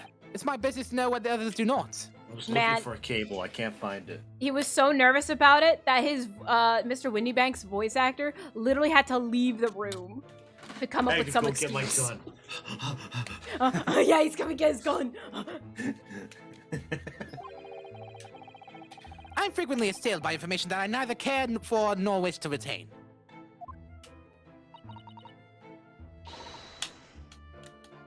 Mr. Holmes, you are a wonder. And the prime suspect if this pawnbrokery is ever burglared.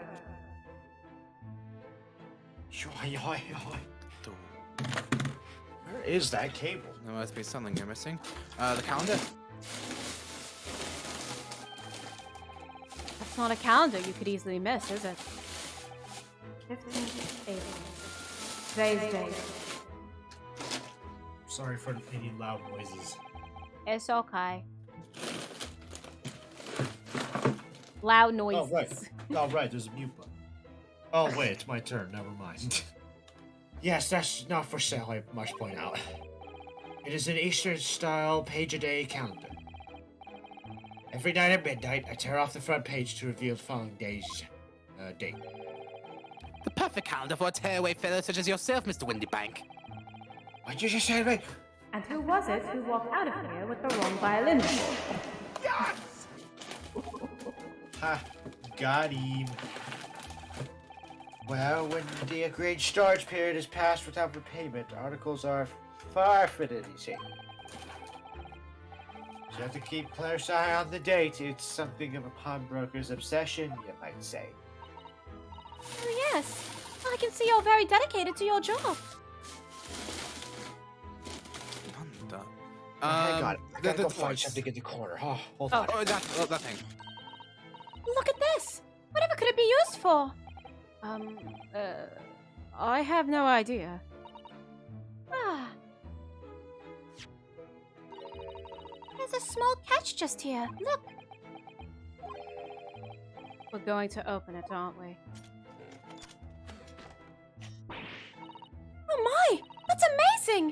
It has some sort of spring-loaded mechanism. Which we'll never manage to put back to the way it was before. What are you two doing? What? Us? Nothing. No, nothing at all. Whatever this device is, it seems to have a pair of little windows to look through. I feel as though I've seen something rather similar to this elsewhere. What? Only tuppence for it? That ain't fair, you know it! The uncle is very worth a penny, miss. I cannot offer more. Eh? Sounds like there's an argument brewing over by the counter.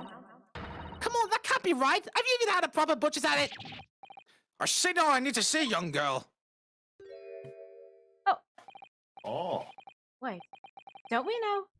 I'm sure I recognize her. Oh, yes! It's the young lady from Mr. McGilded's trial 2 months ago. We'll never get rid of this name. This name will always creep back up. Whose name? He's back! Aha! Her name is Gina Lestrade, my lord. She's a chancer. Earns her crust among large crowds, relieving people of their purses. Was commonly called a pickpocket. This man here is the fan favorite of the entire game because of how much he keeps coming back. I always come back. Oh no, I've been shot.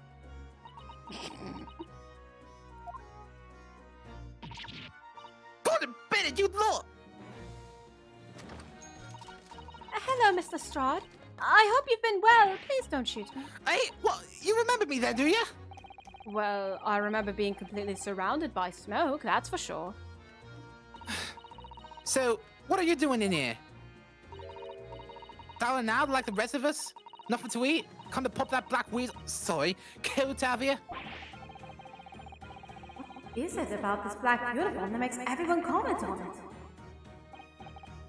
Ah, good day, unless I'm much mistaken. You wouldn't be the young pickpocket who stole our experimental smoke grenade launcher. Mr. Holmes! So, you have something of value to pawn, do you? Allow me to see the article, and I shall negotiate with Mr. Windybank on your behalf. Pull the other one! I don't need no help from some stuck-up D! Get out of my business! Go on, or I'll make trouble for you! Go on, get. As you wish, Mr. Strahd. I'll happily remove myself from your presence. With this gun I found. What a tsundere. He's really done it. He's gone. I'm sorry, but as I said, there really is no room for negotiation here. What is that thing he has in his hand? It's a gun. Some kind of metal disc? It's my disc gun. And you! Go on, leave me alone! Oh, Mr. Strahd, just pretend we aren't here. We shan't be offended in the slightest.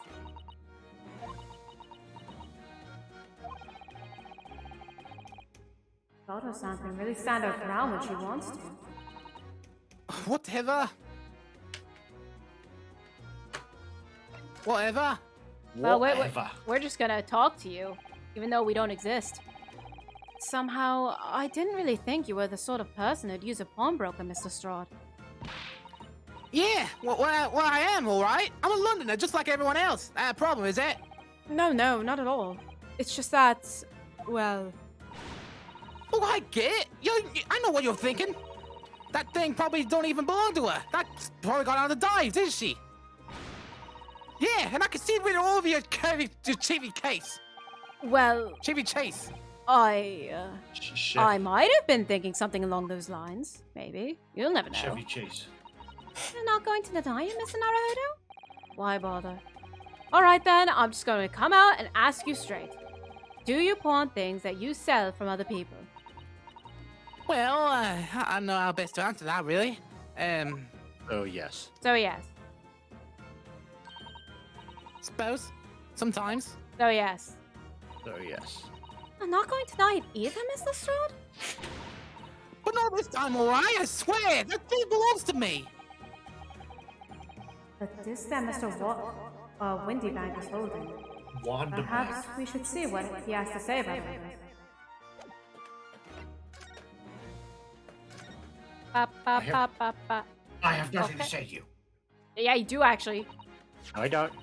Mr. Windy I don't. what exactly is this metal disc that Mr. Strahd has brought in? You see, that's what we call a GameCube disc. A GameCube disc? What's that? Oh yes, yes. You'll understand when you're older. You'll understand in due time. Loads gun. In due time. It seems to have hundreds of tiny little bumps on the surface. This is a music disc, you see. For use inside a music box. In a music box. Ah, yes. What? You don't even know what a music box is? You still not into savvy, eh? I know what a music box is. I've just never seen one of these discs before. The small protrusions on the metal disc encode the tune to be played by the music box. You simply insert the disc and set the machine going, and beautiful music plays. It's a wonderful thing. It's so incredible. Tell us what tune is on this disc. I don't know. Well, I'm afraid I couldn't tell you that. There's so many different types of music boxes, see? British made, German, Swiss, Japanese, Korean, Russian, Anglo-Saxon, Native American. I have no way of knowing which particular machine this disc was made for. That's a lot of music boxes. I see. Music boxes from Florida. And that's it in a nutshell. I wouldn't have any customers. I wouldn't have any customers for an item like this, even if the young lady forfeited it. Really, I'm already offering more than I should at a penny. That's a packet of lies! He told me he did! He said he was, well... Who? Never you mind, just say right, that's all. But this was a good money, I know it is. Well then, I know it is. Yep. You'll have to try your luck at another pawnbroker's, won't you? Ah, Won't you, you little scamp? Hope that is not what I meant to press. Why did you walk away? I don't know. That's a good question. She's been in here before, of course. This little tatterdemalion. Demalion? What was that word? Tatterdemalion. Tatterdemalion. Define This little scoundrel. That little rapscallion. Tatterdemalion, ragged or disreputable in appearance. I'm just going to say rapscallion. It's funny. I see. And brought some dubious article or other with her every single time, I might add. Dubious? What are you trying to say? I'm an honest customer, me. Yep. So, Nope. is there something dubious about the disc she brought in today? Nope. Well, maybe. Yes. Well, if only it were that simple. Sorry, what do you mean? What she actually brought in was a storage ticket. What? Ah, a storage ticket. So, Mr. Strahd has actually come to redeem an article from you today, is that right? Yeah, that's right. Girl like me has a lot of stuff that he's stolen. Alright, yes, that's definitely dubious. The article in question would have been forfeited at midnight tonight. But she gave me the ticket for it and repaid both the loan and the interest. I was obliged to return the article to her. But what was the article? Do tell us, Mr. Windybank. The little scampy is wearing it, ma'am. It's the overcoat that she redeemed. Oh. What? What's wrong with that? It fits, don't it? I mean, it's mine, so of course it does. So, what about the disc then? How does that come into all this? The disc is something else. A new article to pawn if the girl and I can agree a price. I'm confused. I thought you said that Miss Lestrade brought in a storage ticket today. It's really quite simple. Then I don't get it. Well, yes, of course you don't, because I didn't explain it. Alright. Yes, the child brought me a storage ticket and the money owed on it, as you say. Well, this heavy black coat, which you returned to her care, as I'd understood it. That's right. Yes. And rather unsurprisingly, as soon as the little ragamuffin put the thing on. Ragamuffin. Ragamuffin. She went rifling through the pockets.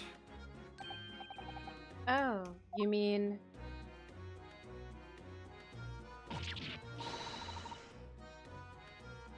What? Don't you know it's rude to stare at a lady? Ah, I see. So it came from the pocket of the overcoat, didn't it? If you mean this disc, then yes, exactly, ma'am. And she immediately tried to pawn it. for quite a high price as well. This is all rather suspicious, I think. Give it up. I'm just trying to pawn something like anyone else would. Miss Lestrade, may I ask who deposited the overcoat here in the first place? Well, me.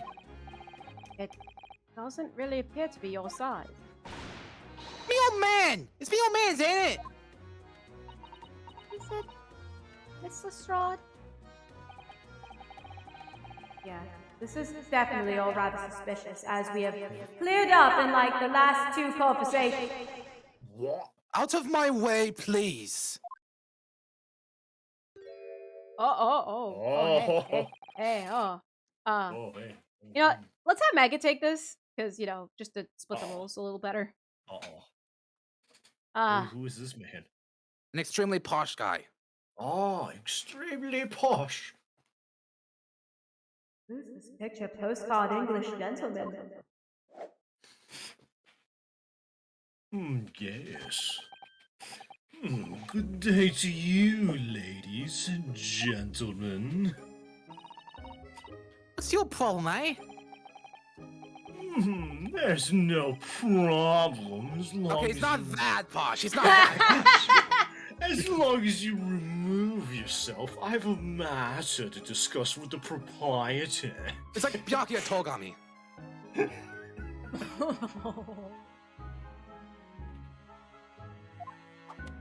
Origami. And if you intend to make a problem of it, I shall see you outside, little girl, for the hiding you deserve. Look, ain't obvious? I ain't done talking with him yet. You think you're such a gent? You should know how to wait in line. Well, you are an impotent little brat, aren't you? As well as a pickpocket. Right? Who are you? How'd you know who I am? Tina, I think this was revealed in court. This really do be a moment. The question is, how do you not know who I am? You haven't the courtesy to even remember the faces of your victims, it seems. What? You mean from you? Broker? Yes, sir? I believe this filthy pocket thief has just redeemed an article from you. No. Yes, yes, yes, I believe so.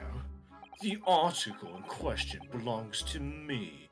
I demand for it to be returned at once. Oh my! Man, what a No, that's a lie. What are you trying to pull? wow, this is a drama show here. Give me back my overcoat, you wastrel. Wastrel? Wastrel? Wastrel. They're coming up with really weird terms now. And needless to say... JoJo pose. Any music box discs too.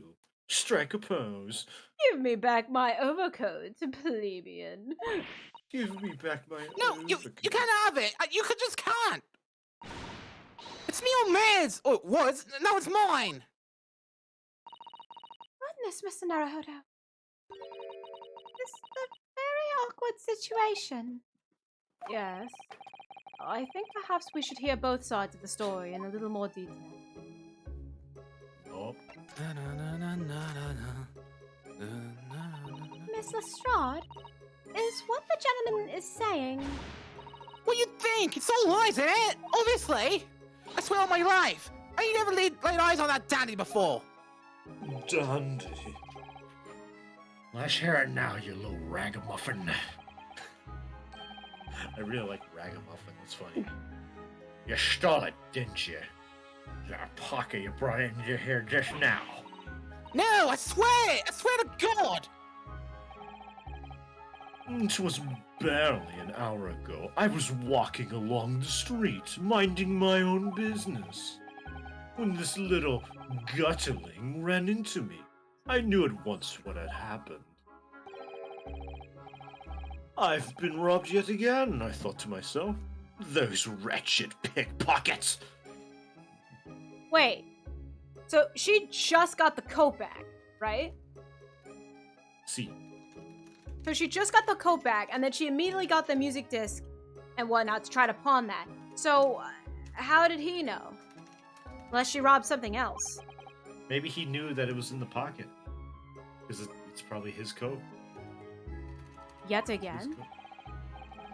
Oh, yes. As you can see, I am a man of impeccable style. This isn't the first time that I've been targeted by these backslum scoundrels. Oh, strike a pose. Now then, relinquish my overcoat. Ah, Come along now, Miss Lestrade. Give the good gentleman his coat back. If you're going to cause trouble, I shall have no choice but to call the police.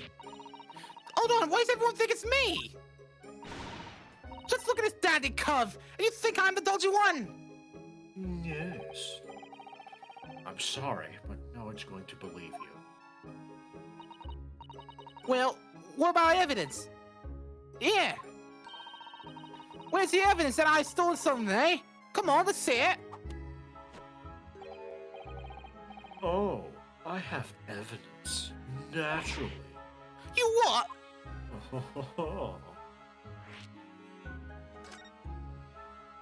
I know, quiet. I'm just watching this glorious show. Evidence that the article Miss Lestrade redeemed actually belongs to this gentleman? Of course. We need only consult Mr. Windybank's ledger to know the truth. We'll be able to look up the name of the person who deposited the article in the first place. Yes, brilliant. Brilliant! I'm afraid I'm very sorry. But I'm afraid that won't be possible. Oh? I never ask customers' names. That's a strict policy of mine. Why? What? But... yeah, why not? That actually sounds like a little flaw in your system. No, it's perfectly fine, you see. But that... no, like, what if you forget what the person looks like? Alright, no, you put the gun down. I'm sure you can fix the system. Please. No, I must take... You No. say my sister's flawed. Please, it's okay.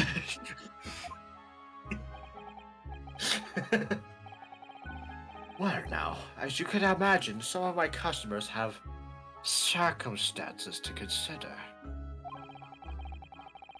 A great many of them prefer to maintain their anonymity. Anonymity. I said that right. Anonymity.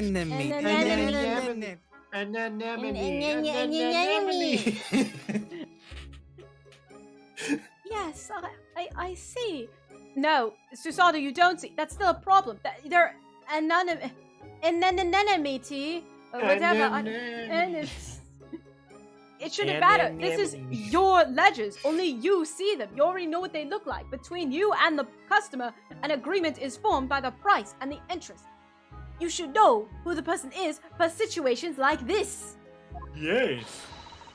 But then, how can you know if an article belongs to the person asking to redeem it? Oh, it's quite simple. I don't.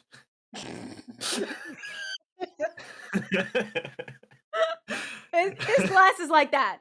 I don't. I don't. It was the easiest solution I could come up with. Good sir. Might I trouble you for the watchword associated with the article in question? Are you kidding me? That's what if they forget it? I forgot. Of course, it's Jojo pose. Jojo, Professor. Yes, that's right. And that's all the evidence we need. The gentleman is the rightful owner of the article, without a doubt. A watchword? Interesting. Still Take a dumb, but password. no, why not? So, about these watchwords, Mr. Windybang. As I just explained, it's a word that you watch. Why aren't you paying attention? I mean, well, fair enough. I never ask customers' names when they deposit items with me. There are many reasons why. There are many reasons why certain customers would like to keep their activities secret. Mr. Holmes, what are you doing? I am having fun for once in my life.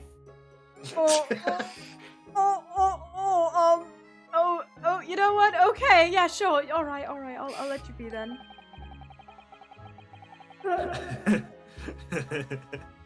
That wasn't exactly a subtle glance at Mr. Holmes now, was it?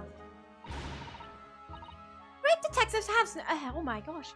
Great detectives have no dark secrets. None at all. Sure they do. Yes, well, anyway, that's why I always ask for a watchword whenever I accept a new article. In many ways, it's like the secret combination of numbers used to unlock a vault, or a password, or two-factor authentication. The date of deposit and description in a watchword uniquely identify each item. But here's the problem. If someone, is in the shop and overhears it, then they can come in too and get the item as well. If they have this stuff. Wait. How was she able to get the item then? That's what I'm trying to figure out. I don't know if it's the coat expired. Well, did she say professor, or does she know the watchword? I guess we'll figure it out, but I haven't, I don't know, because if I'm trying to figure out if the reason why she got that, if she had this information, or the coat expired, the interest and everything, so it's technically up for sale and she bought it, but I don't think that's the case. And of course, that I give the storage ticket to the customer. When someone comes to redeem something, I ask for the ticket and the watchword. Oh. And if that someone tells you the correct watchword, you return the article? That's right, sir. Yes. Just as soon as the requisite fee is paid. And I have supplied you with the information you require already, but for the avoidance of doubt. The article in question is an overcoat, deposited 2 months ago on 15th of February. Okay, so at midnight tonight, this coat would be expired. For sale, yes. So then that with the watchword of Professor. All perfectly correct information, sir. But how? Really? This is beyond a joke now. There's no further room for doubt.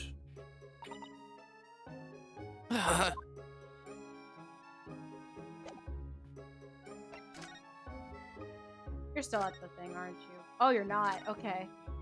Nope. All right, Mr. Jojo. Excuse me, but who are you? One would expect the Inquirer to introduce himself first. Though clearly you are not British, so perhaps our ways are foreign to you. Oh, sorry. Yes, we're from the Empire of Japan. We're studying here. Oh yes, Japan. I've heard talk of the place. Jojo pose. He's literally a JoJo character! I read tons of manga from Japan. Its inhabitants live on some fiery brown-colored soup dressed up with exotic spices. I'm familiar with your Japanimation. You might I believe they call it anime. You, might be thinking of somewhere else. And what was that theoretical gesticulation about? What? Theatrical. Theatrical. Perhaps. Anyways, if you are a gentleman, sir, you offer your own name first before inquiring after the name of another. Of course, yes. I'm Ryunosuke Naruhodo. I'm a lawyer. Well, a student of law, really. My name is Susato Mikotoba. I am Mr. Naruhodo's assistant. I see. It's not good enough. My name is Benedict. Oh my gosh! Yes, Benedict Cumberbatch. Eggert Benedict. His name is literally Eggs Benedict. My name is Eggs Benedict. In the original Japanese version, it was literally Egg Benedict. They just add Eggert Benedict. Enchanté. He's so refined in how he holds himself and how he speaks, but that name is suspicious. It's literally Eggs Benedict. My name is Spaghetti Meatball. Now to the matter at hand. Hey, what you supposed to be working at some sort of pizzeria, Mr. Benedict? My overcoat. Return it at once to someone with the style to carry it off.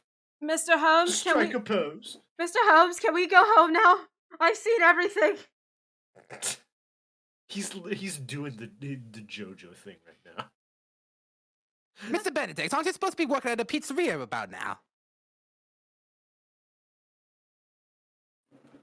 Hello? Hello? I want to record a message for you.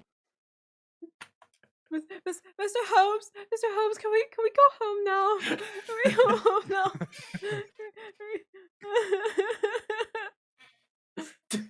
Just starts breaking down. Every move he makes, every breath he takes. I can't stand watching him.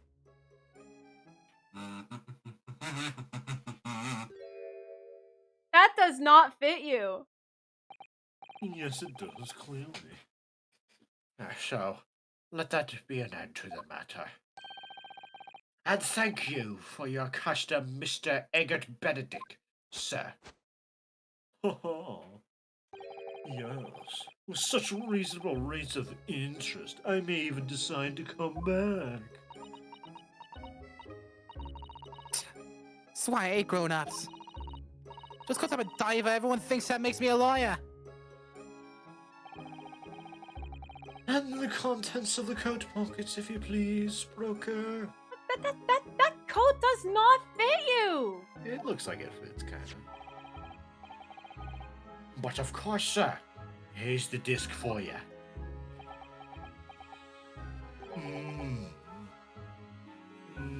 Just this one? Pardon, sir? I was expecting another. That is, I deposited another. You just ratted yourself out, man. Another. You have trapped yourself. Congratulations. Oh dear. I regret to inform you, sir, that what was deposited with me was merely the overcoat. The disc happened to be in one of the pockets, but I was completely unaware of it until now. So, Gutling, you're hiding more of what's rightfully mine, are you? That's all right. I don't know nothing about it.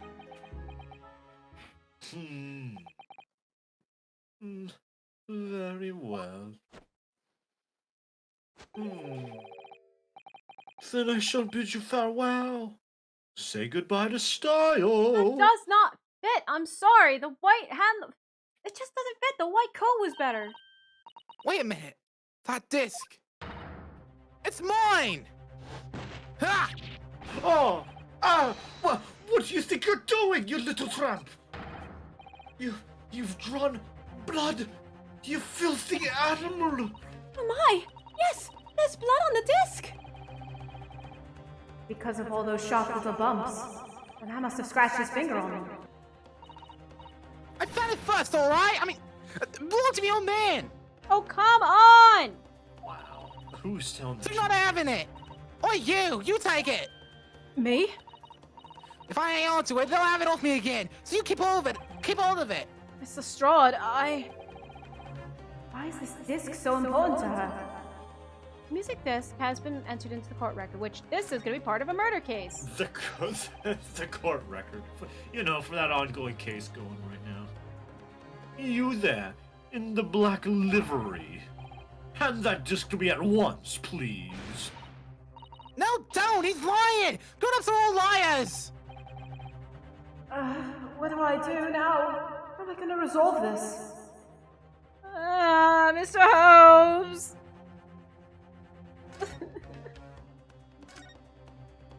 Oh, Mr. Holmes, Mr. Holmes, Mr. Holmes, Mr. Holmes, Mr. Holmes! Mr. Holmes! Mr. Holmes, please! What are you examining with such keen interest? Come on! You enjoy a bar karma, please! Please!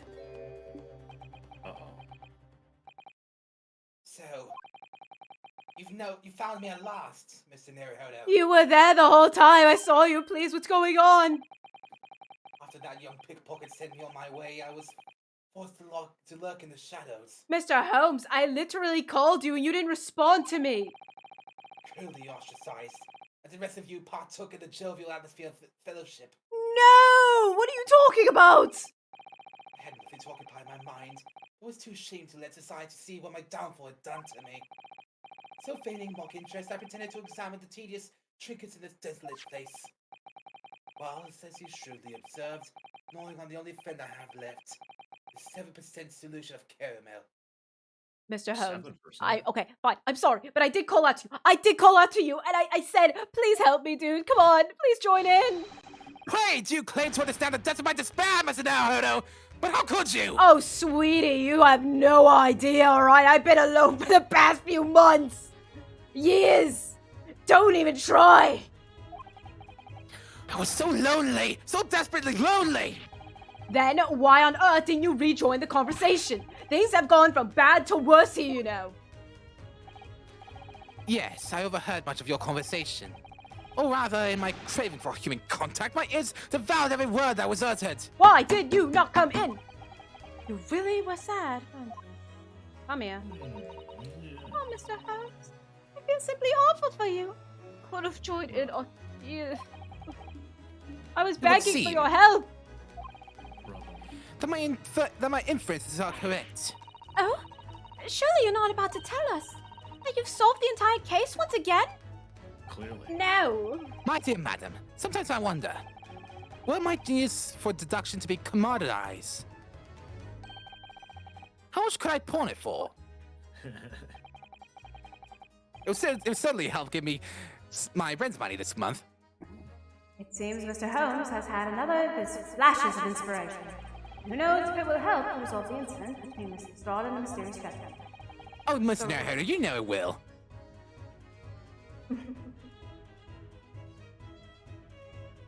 What's the right thing to do here? Leave. What's the right thing to do here? Yeah, no, let's be real here. Come on, buddy. Come on, let's go. Come on, nerd. Well, Mr. Strahd, it would appear you find yourself in something of a predicament. Where the blue blazes have you been, eh? Pardon? When a lady's in trouble, a true jade's supposed to be here to help. Straight away, not an hour later. Gosh. He's You dead. okay, buddy? Strike a pose. And who, pray tell, are you? Mr. Eggert Benedict, if that is your real name, you have in my eyes a veritably encyclopedic array of curiosities about your person. How could you? Nevertheless, there are two immovable conclusions I have drawn.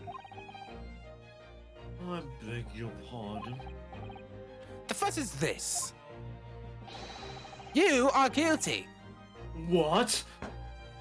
The true reason for your visit to this pawnbroker today is something you have not yet revealed. Finally, I'm not the one guilty this time. What do you mean I'm guilty? Guilty of what? How dare you imply that I could have committed a crime? I'm waiting for Mr. Naruhodo to progress the plot. Come on, man. Come on, let me have it. I'm sorry. And the second is this.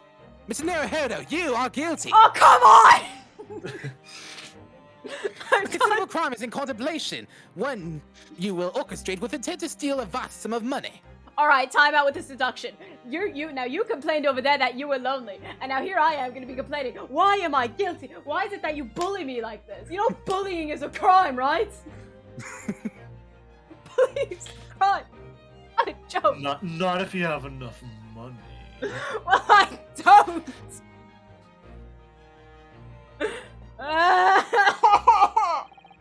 Well, Mr. Benedict, what say you to my deductions? I'm gonna, Susanna, you got this right. I'm gonna go in the corner then, just cry. No, you're gonna stay here and help it. No, I've done enough, Susanna. Mr. Naruhodo, you have to. No, I'm done. Dun, dun, dun. Is this what all lawyers are like? Just this particular one. How? It's turned as white as a hard-boiled egg. Hey, look, a giant talking egg. Giant talking egg. I'll be honest, like, because I was just so focused on memes. Hold up. So the first is the truth is you have not yet Truth is, revealed. you're Second, guilty. Crime is in contemplation. One, you will order which tend to steal a vast amount of money. Yep. All right. It would seem that, once again, Mr. Holmes has made a flawless deduction. Just who do you think you are, sir? Ah, yes, as I hoped. First of all, you're all guilty, every single one of you. That is precisely the pained expression I was looking for. What? Nani? So, shall we begin? The time has come for yet another Sherlock Holmes's logic and reasoning spectacular. As the Japanese would say, Nani? Benedict is now a weeb. He is a That is weeb canon now. now. True. History man's aim. First of all, we must ask ourselves on what business you ventured into this pawnbrokery today. As the Japanese would say, strike a pose. As the Japanese would say, JoJo reference. You claim to have followed this pickpocket here, having had the redemption ticket stolen from you on the street. But that is most certainly a lie. The real truth is something quite different. as revealed by that which you hold in your hand. Yes, what brought you to this shop in the first place is a staff recruitment flyer. The piece of paper in your hand is a staff wanted advertisement from this very shop. Yet even the most unobservant would soon realize that a man of your appearance has no need of such employ. Whoa. In other words, there is some ulterior motive for your actions. The cane, which you unwittingly clutched to your person, exhibits an incontrovertible contradiction. What utter rot! I've had this cane for years. The contradiction of which I speak is, of course, the Missing Pharaoh. Eh? What? The end of any walking cane would be terminated with a metal ferrule to protect the wooden tip. And yet detailed analysis shows the wooden tip of this stick to be utterly bare. Therefore, there's only one conclusion. The rod that you hold in your hand, which appears to be a walking cane, is in fact no cane at all. What? Oh. You recoil, sir. Is something wrong? Well. And in your recoiling, you inadvertently facilitate the answer of the next conundrum to present itself. What? Namely, what is the truth behind this rod you bear? Yes, your reaction betrays the truth.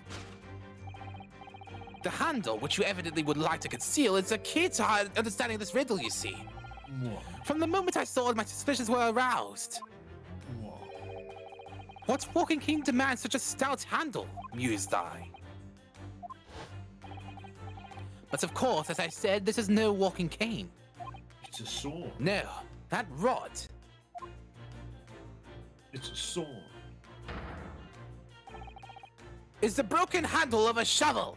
Do you mean a spade, Mr. Holmes? Quiet, Mr. Naruto. Quiet, I'm concentrating.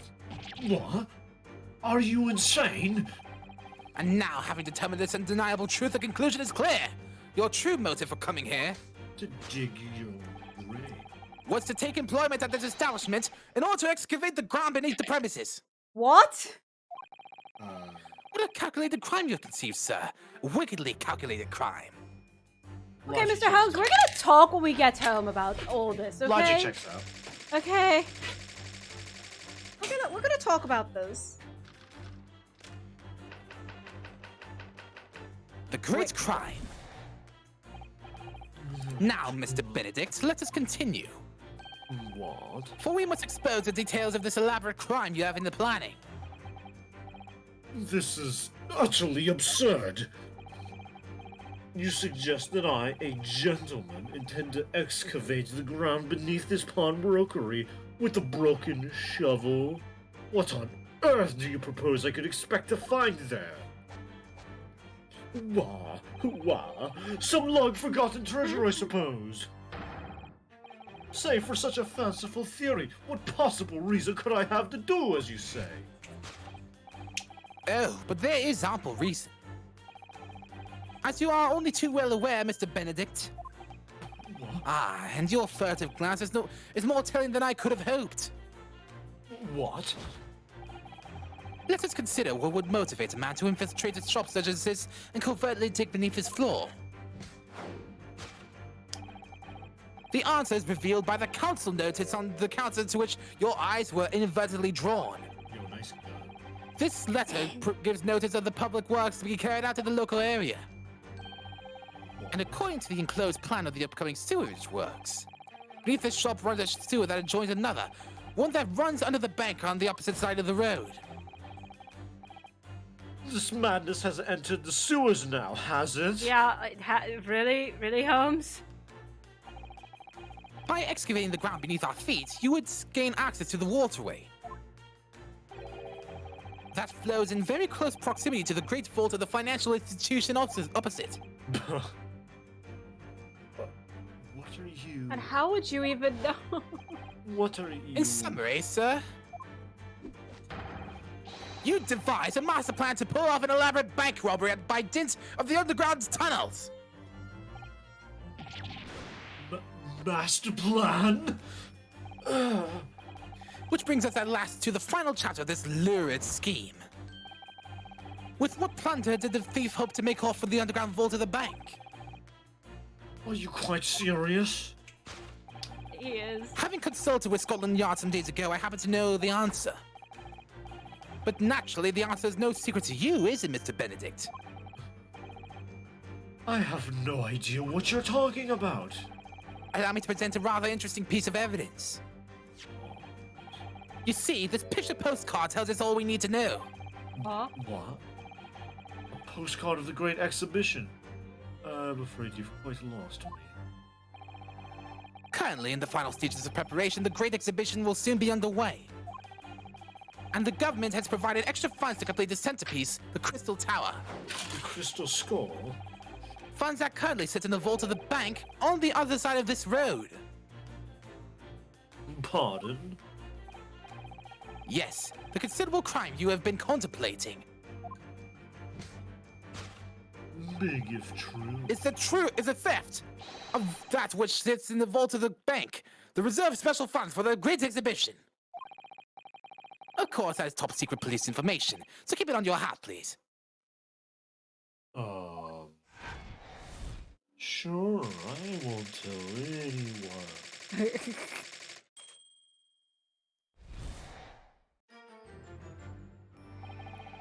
Thus concludes Sherlock Holmes' great deduction of this pawnbroking puzzle. And I thought the lion one was the most outrageous thing you could possibly think of. But here I am, proven wrong once again. And you will be proven wrong again. Yeah, probably. Does this man have some sort of condition? You know, I wouldn't be surprised if he does, but... Dang it, he's my serotonin. Mr. Holmes? Serotonin?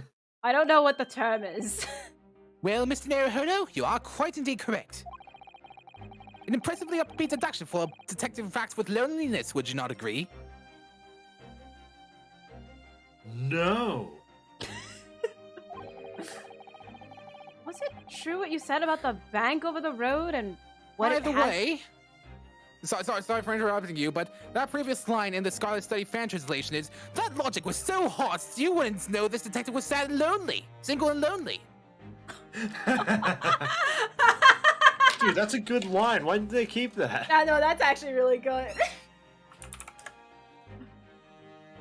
So anyways, was it true you said about the bank over the road and what it has in its vault? Censorship, am I right? Indeed, though few know of its existence, it's one of the government's most closely guarded secrets. Gregson told me in the strictest confidence. I didn't hear you. I can imagine Gregson's like, all right, so we're telling you this for this case. Now, don't tell anyone. Oh, of course, I will never tell a single soul. And then all around, hey, guess what? Did you know? Be a bra moment. But you just announced it to everyone here. Rather loudly, in fact. And if it's such a big secret, how would Mr. Benedict have come to find out about it? There can be but one explanation for that. Clearly it's because the man is a criminal. Mr. Holmes, okay. Let me. I'm gonna take something, all right? So you can pay attention to me, all right? And then he just takes his hat. All right. No. All right. No. I'm gonna confiscate this hat. I'm gonna wear it myself. I just want to wear a hat, man. Mr. Naruhodo, why are you wearing Mr. Holmes' hat? Because I can. No, I want to wear it. And then they do fight. All right. And what if he didn't know about... Fight. What if he didn't know anything about the money in the vault? If he is a criminal, as you said, then buying a brand new shovel is sure to be the first thing he does now that you revealed the secret. Oh. But technically it's... No, wait. I mean, technically, Susato, it's a spade, but... Mr. Naruhodo, I will flip you through the ground and a shovel will not be needed. I will Alright. make good use of this information in the future. Maybe I'll sell it to Blue Corp or whatever they're called. Oh my gosh, Or wait! sell this information to Blue Corp. Would he actually be no. the ancestor? He's extravagant enough. He could be the ancestor to Red White.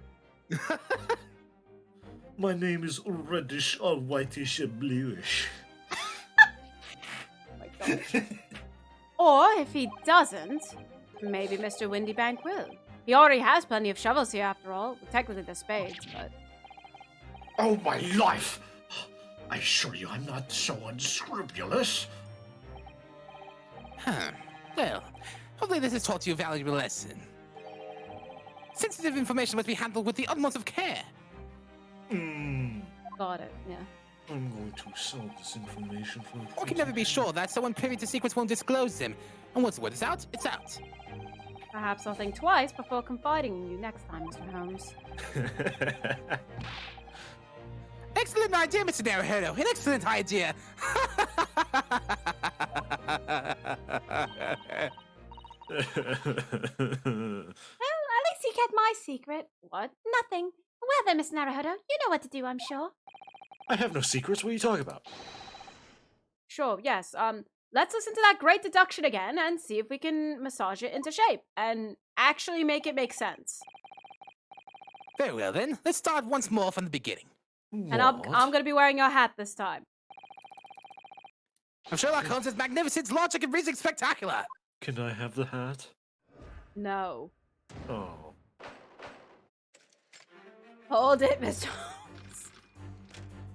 Hold it. All right. Let's fix this mess.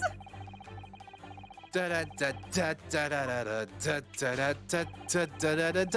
the Builder, can he fix this?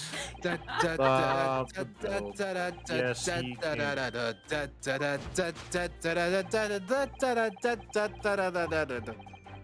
I don't know why I can imagine like just Sherlock Holmes singing this song, and then Benedict is like Bob the Builder. Bob the Builder, can he fix this? Bob the Builder, no he can't. No, he can't, because it's outrageous. So, by Mr. Holmes's reasoning, Mr. Benedict came here in order to apply for a job so he could dig down through the floor. Yes, in an attempt to tunnel into the sewers to gain access to the money in the vault of the bank across the road. But he wouldn't get very far with a broken shovel, would he? No. No. I think it's fair to say his motives lie elsewhere. Question is, where? What did Mr. Benedict hear at this particular point in time? What's that? Yes. A child's drawing? What is that? Oh, look at all that scribbled notes on the back of the flyer here. I don't believe it. What is it? Listen to what it says. Name, Gina Lestrade. Height, 5'2". Green cap, scruffy waistcoat, grubby white skirt, blue schedule, ragged. It's a detailed description of Miss Lestrade. Goodness! Is it? There's even a sketch of her, hat and all.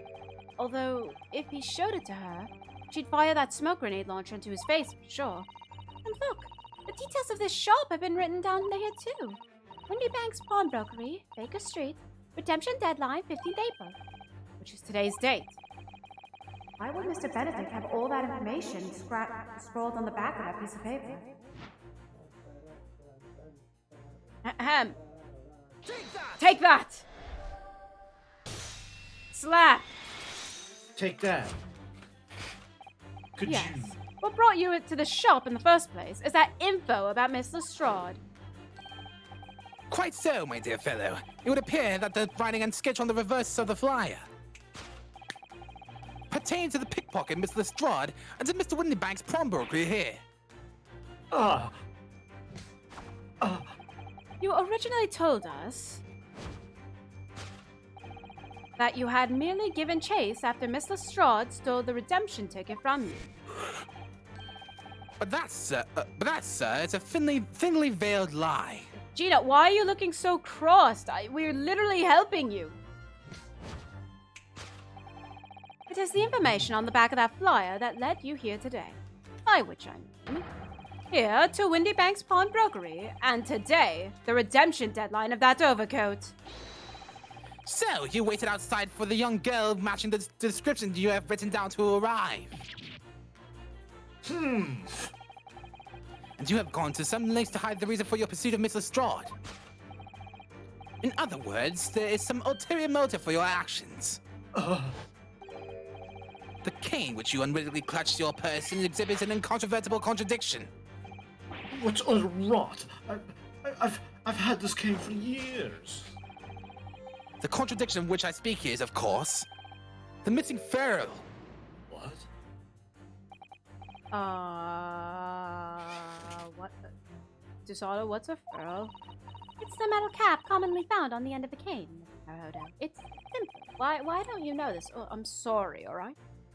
The bit that makes the nice clacking sound on the pavement? Yes, exactly. I'm gonna have to go into that corner soon because you just never listened to my lessons. I'm sorry, Miss Susato-san. Anyways, Mr. Holmes is right. It appears to be missing on it this cane. But it doesn't actually look broken, does it? No, it doesn't. But the gentleman certainly did recoil when Mr. Holmes identified the cane as suspicious. In other words, there's some secret about the cane that Mr. Benedict would rather we don't know. Hey, sir. Hello. How you doing? It'll be better. Understandable. Anyways, I'm gonna look at your cane now. Okay. Look at you, Mr. I'm an alligator. What? What do you say? I'm an alligator. Hi. I'm an alligator. Hi. This must be one of those sewer gators I've heard so much about. Oh, I didn't see the alligator at the top. Wait, what? Where? I get it. Oh, okay. Mr. Holmes, what are you doing in the alligator? Wait, what are you talking about? What gator? There's rather comfy in here. Oh my god, It's there's right a gator! Here. It's right here. I didn't even notice that. Mr. Holmes, get out here. I'm gonna, like, solve your stuff. I'm fixing your stuff, and you're just running away. Present it fast. What? Don't make me come up there. Well, he's dead. I guess I'll just take my stuff and leave. I will flip you if you try. Man, I'm like 5 feet taller than you. That won't save you, sir. Trust me, it won't. Anyways, Mr. Holmes, don't make me come up there and get you out of there. I know you said something, but I didn't hear you. He said that Mr. Benedict should leave at once, and I agree. Fine, have it your way. Anyways, sir, not you. You stay here. I'm talking about this Joy baby man. There's some letters on the handle. Oh yes, those must be initials, I think. In the West, it's customary for people to engrave their belongings with the first letters of their names. So, Sherlock Holmes would be S.H. You mean? That's right. And the initials on this cane, obviously. Oh. A.G. Why does it feel as though... Ah! Why does it feel as though that's not quite right? What? That's just it. Contradiction. I think that's just it. Try looking at it again. He's literally just staring at this. Oh, you can see the cameras. Turn a little bit. Turn a little bit. Upward. Oh! Right. Other way. Turn the other way. Camera. No, turn behind Benedict. Gator. Oh! Oh. I see it! Hey! It's such good attention to detail. And there's a second one. Yeah, there it is. Up there! Hey! Wow, it's like someone put effort in this game. Hello, Dragon Girl. Yo, what if I just yoink this?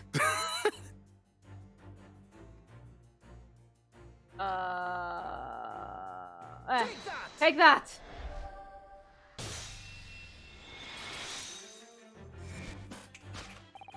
The contradiction of which I speak is, of course, the initialing. A most astute observation, How won't did say, you Mr. get out? Benedict? How did you get out of the alligator? Very quickly. Why do you have to teleport? How do you teleport? Easily. Very carefully. And then Benedict is like, oh, it's easy, like, and he just vanishes. It's easy. Check this out.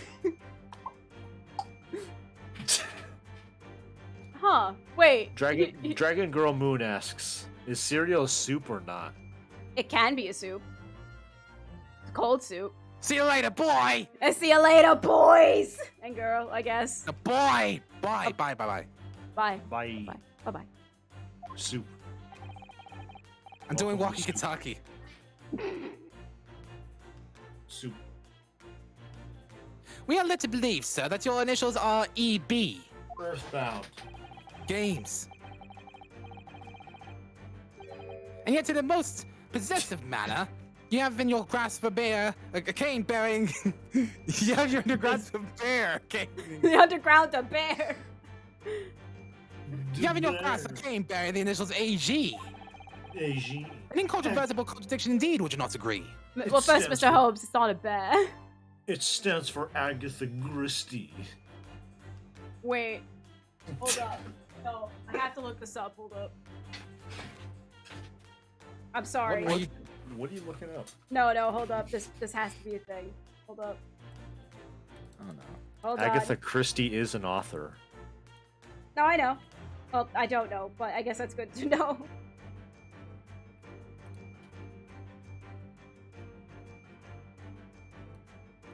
Please. Please. Nonsense. Please. Trust me, it'll be worth it, I promise.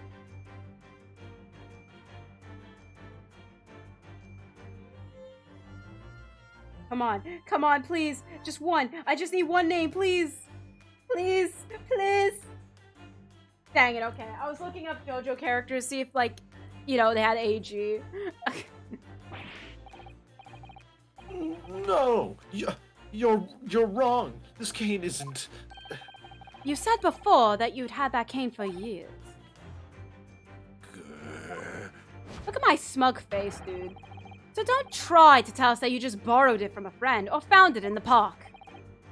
In short, though you hold yourself to be a gentleman, you have withheld your true name.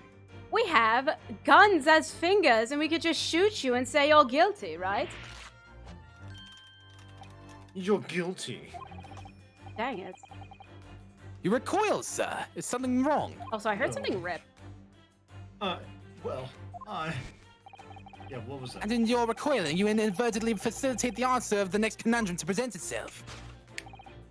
Namely, what is the truth behind this rod you bear? Bears. Yes, your reaction betrays the truth. The handle which you evidently would like to conceal is the key to understanding this riddle, you see. Let's consider the bare bones of what's happened. Miss Lestrade redeemed that fine-looking overcoat, and now a mysterious man has appeared, introducing himself with a fake name, and claiming that the overcoat belongs to him. But we know that he actually identified Miss Lestrade from a written description, which suggests that everything else he's told us is untrue. So, what we need to do here is somehow prove that the overcoat cannot possibly belong to him.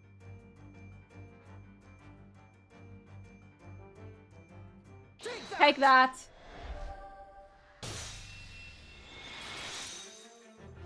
No, don't look at my seam. Hey, buddy.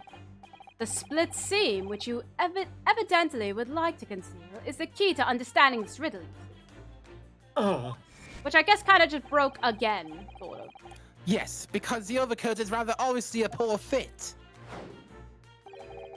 Having forced it over your broad shoulders, the seam is already breaking apart. My suspicions were aroused from the outset. Sure they will, but sure they will. Sure they were. The suspicions of, oh, he's gonna dig underground and then go to the bank. I could do that. You don't know.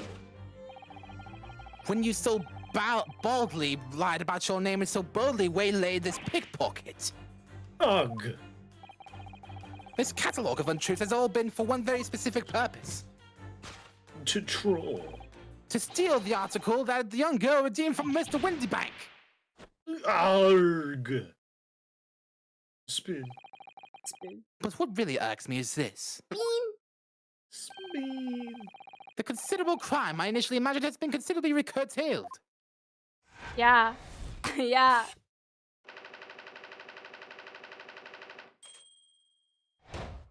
Solve. Case solved.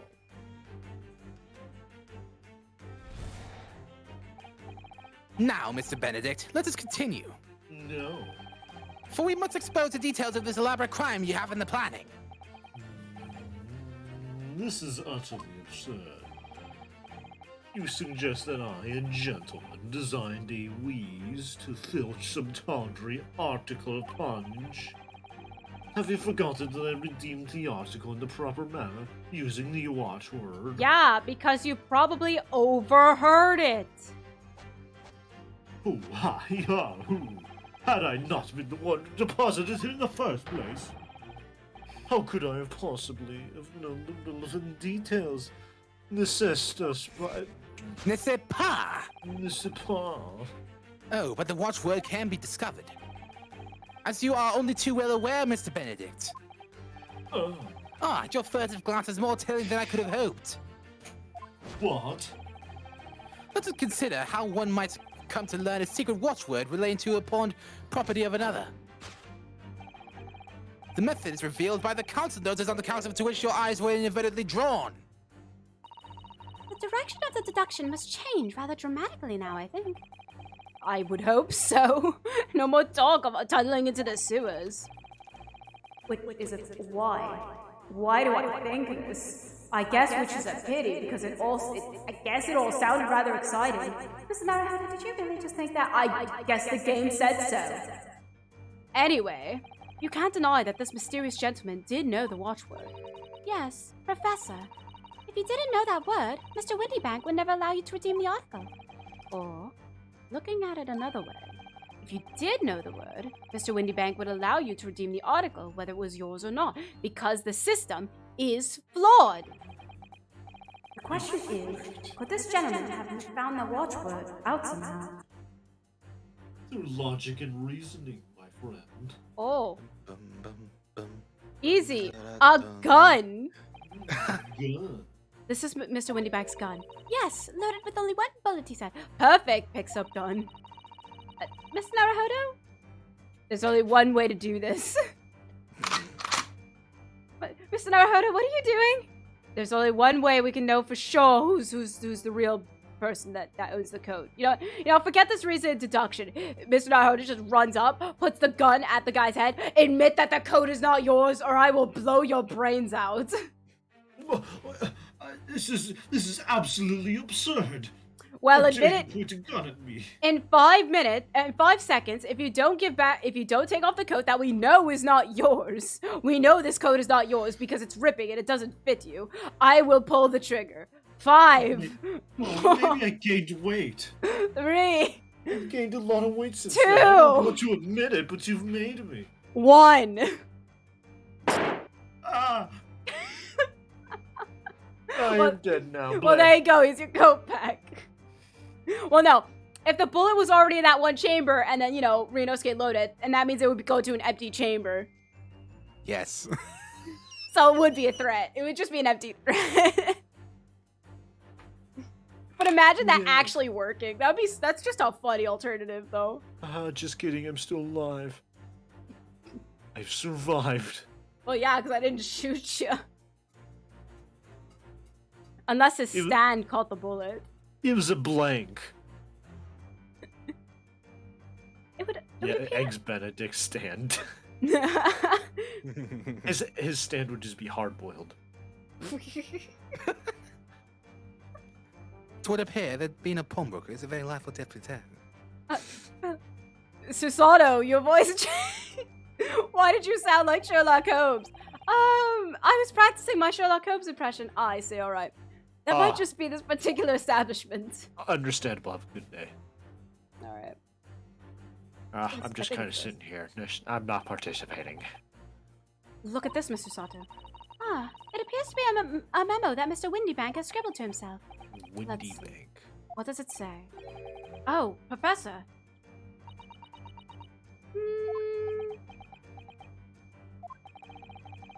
Mr. Windybank must make a note of the watchwords his customers give him right before their eyes. And an alarmingly clear script as well. Oh dear. Nope, didn't happen. I don't know where to look. Who knows what other secrets I might see? At all? Who knows? At all? Take that! Punch you in the face!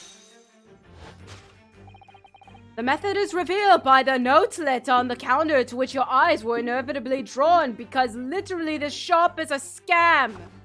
Nope. Yes, the broker here follows the same procedure whenever a customer comes to redeem an article.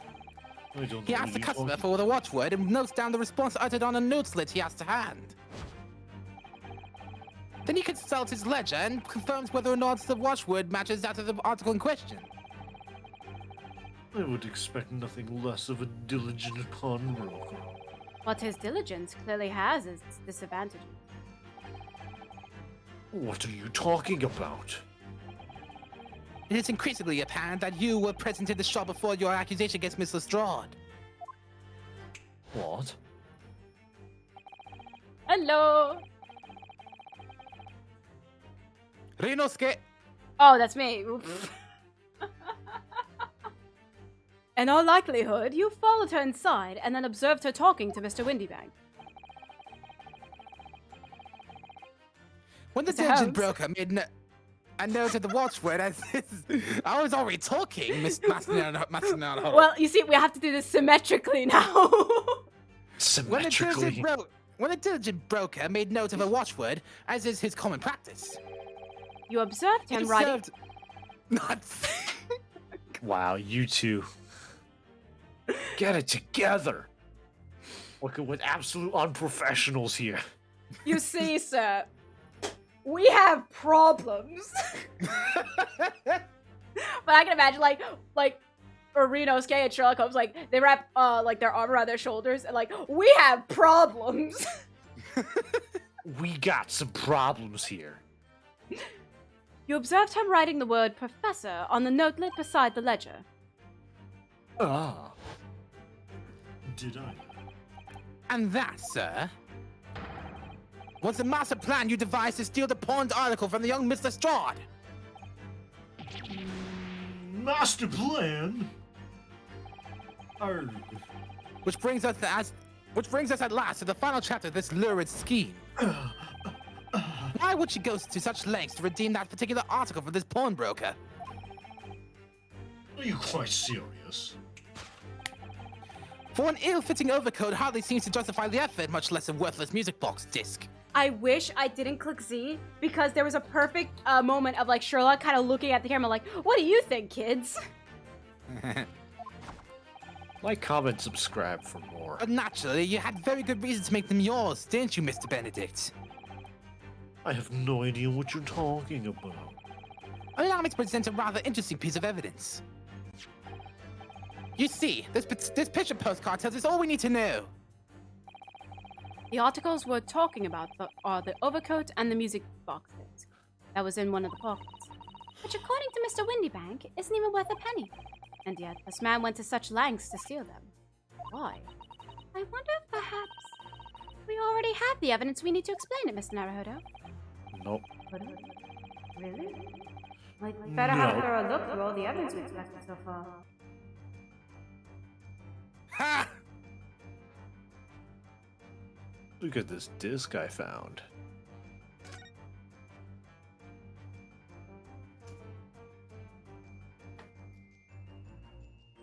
Hey, nice PlayStation disc.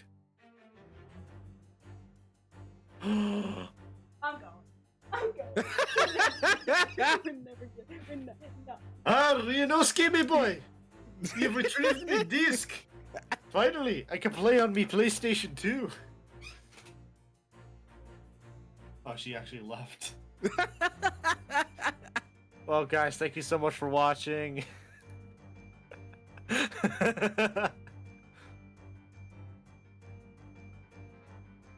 She actually gone. Yes. 9. Sorry. Soliusora from twitch.tv/Soliusora. What did you just say? I said Soliusora from twitch.tv/Soliusora. Okay. Ah, Ryunosuke, my boy. I will never leave you. I will never be just a memory.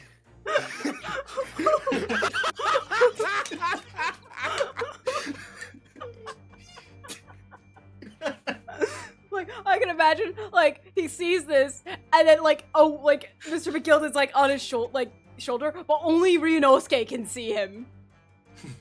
Like, I will never be a memory. Oh, my dear boy, I'll never I be will one. never be a memory. I'm always here. My good boy. Here, here's a guinea for your trouble. Here's a guinea for your trouble. Good to see you, Mr. Narrowhead. No, frick. Ryunosuke. Mr. Holmes, I was here this whole time. I was trying to be McGilded there. Oh. Nobody could do McGilded except McGilded. I can't do it in an Irish accent. I can do Scottish a bit, but I see, my boy. I see, my boy. Well, As they say in the industry, get good. get good, son. Oh, there's a Industry little, that I invented. there's a little scrap of paper stuck onto the reverse side of the disc. Look, Mr. Naruhodo, look, Mr. Naruhodo, are you okay? No, I'm not okay. A scribbled word or two. It looks like somebody's name. Yes, it does look like somebody's name. It does. McGilded. Yes. McGilded. It couldn't be. It couldn't be. But this, Mr. Naruhodo, it's right here. It's right here, my boy. But it is Mr. Naruhodo. like he's just here looking at the disc, having a panic attack, and like the other two are just looking at him like, "Are you okay?" He just starts seeing them transform into Mr. McGilded slowly. Are you all right, Mr. Naruhodo? He just slowly curls up on the floor.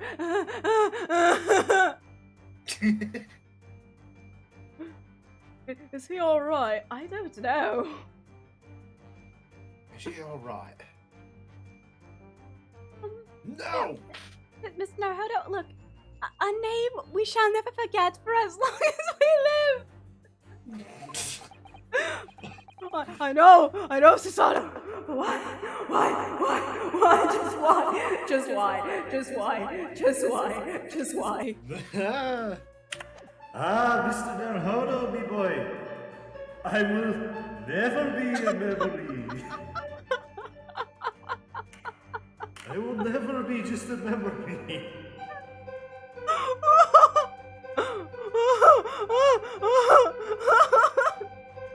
I'm stuck. Oh, because I had to press the R button. Okay. Okay. Take that! Please, voices, get out of my head!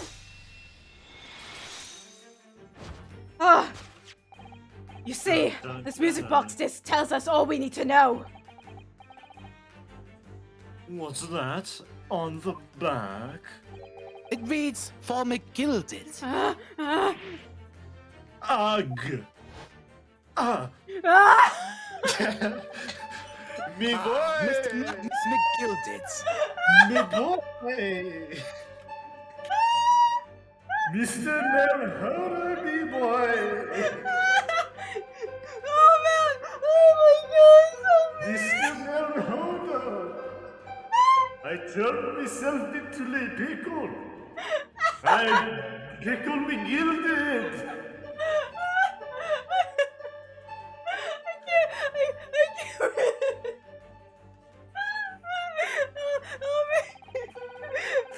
The unfortunate philanthropist who perished in curious circumstances at the Old Bailey 2 months ago.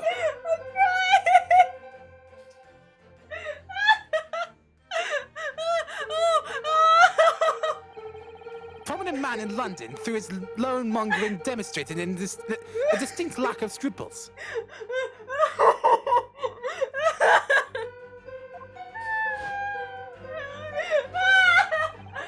So, you're an associate of his, are you? Or perhaps a subordinate?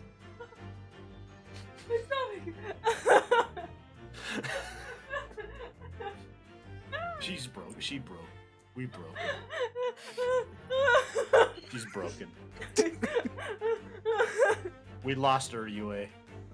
We lost her. She's Miss gone. Meganaunt, are you alright? No! I was wondering when you'd ask me that question, honestly. No, I'm not okay. Oh, my stomach. Oh, okay. All right. Picaro, hi! Picaro, you missed it.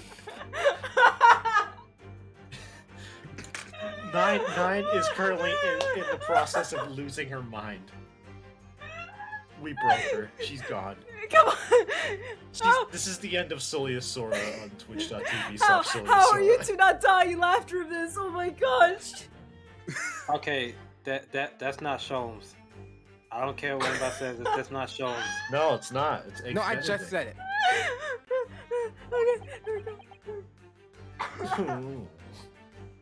Oh, all right. Who is this spectacle of a man I see on my screen? It's me. She's still dying. She can't get over it. So why saw you laughing? No, you missed it, You Picaro. missed You it, just Picaro. missed the whole thing. She's having a meltdown because an Irishman won't stop haunting her. Not officially has McGilded PTSD. Literally. Also, I can't bring good news. I have now acquired a monster on the world. You've acquired what? I've acquired a monster on the world. A muscle on the world?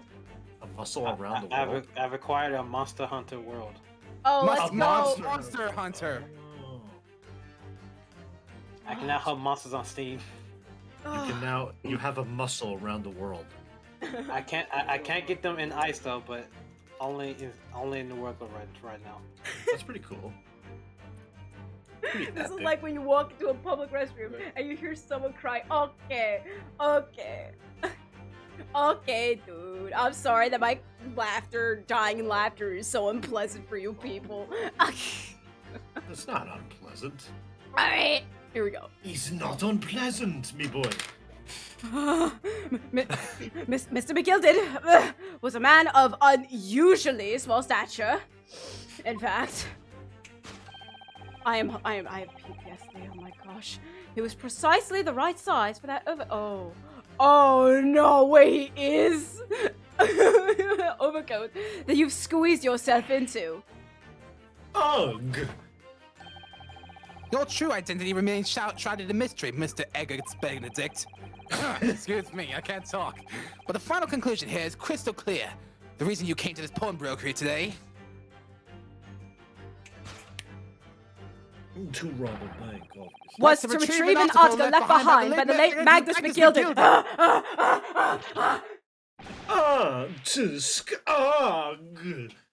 Jojo pose.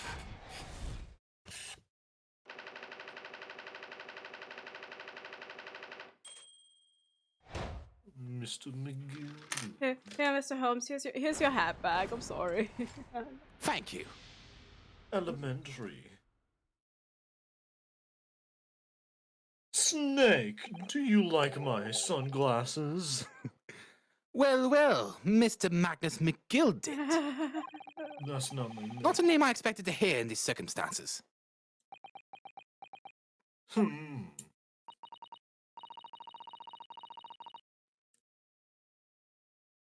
Mr. Holmes. Sato? Yeah, I know, sorry. Mr. Holmes, I'm afraid there's something very troubling on my mind. And, well, Mr. Naruhodo may be one of them. Pray tell, Miss Sato.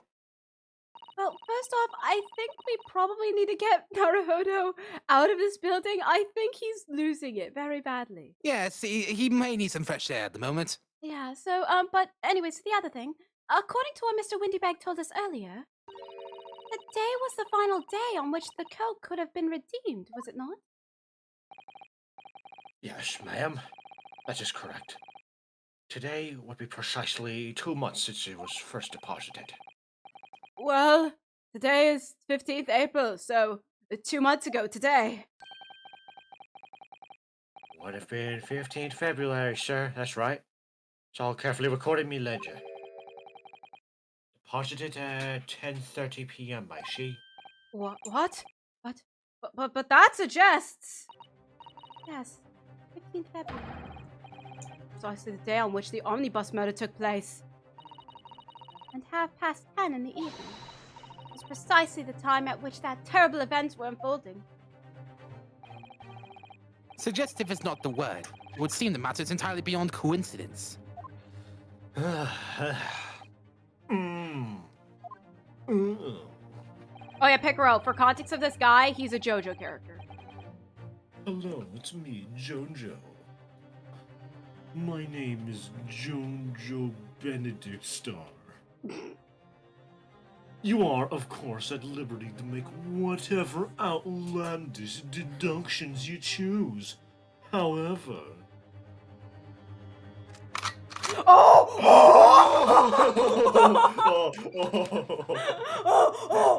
Okay, so does it come in? Does it come back to him? Come out? Why do you have a piece? What? I must insist you hand over the music box disc now. Man, you know, Mr. Holmes, this would have been a great time for my previous plan to go into fruition, right? It would be a terrible shame for you to return to your native land in a box. What do I do?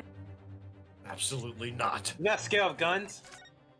I'm not scared of a gun. Those aren't real. I mean, I literally do need a save. But Girl, no, I you know what missed I'm a clicking. ton. No!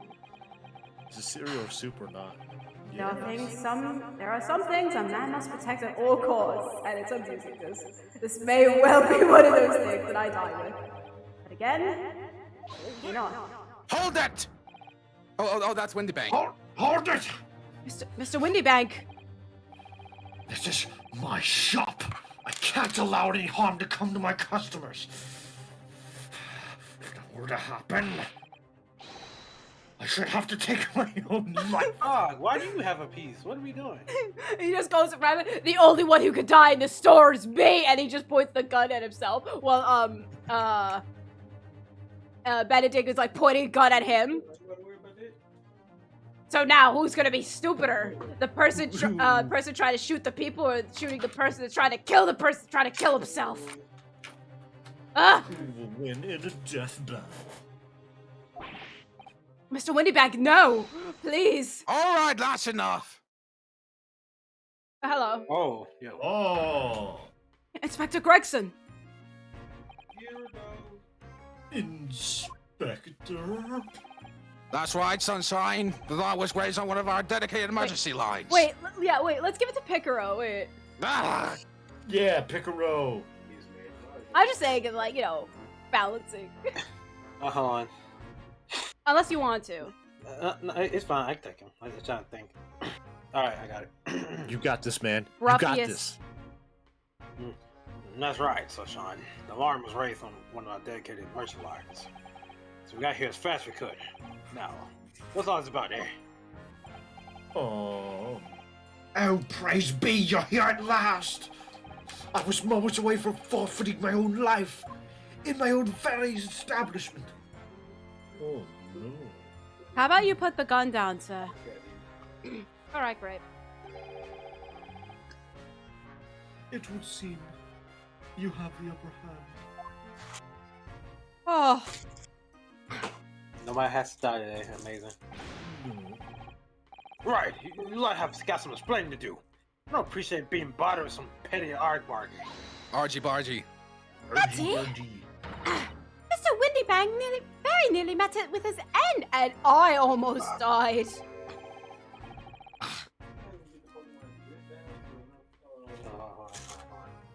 Yeah, by his own gun, as far as I can tell.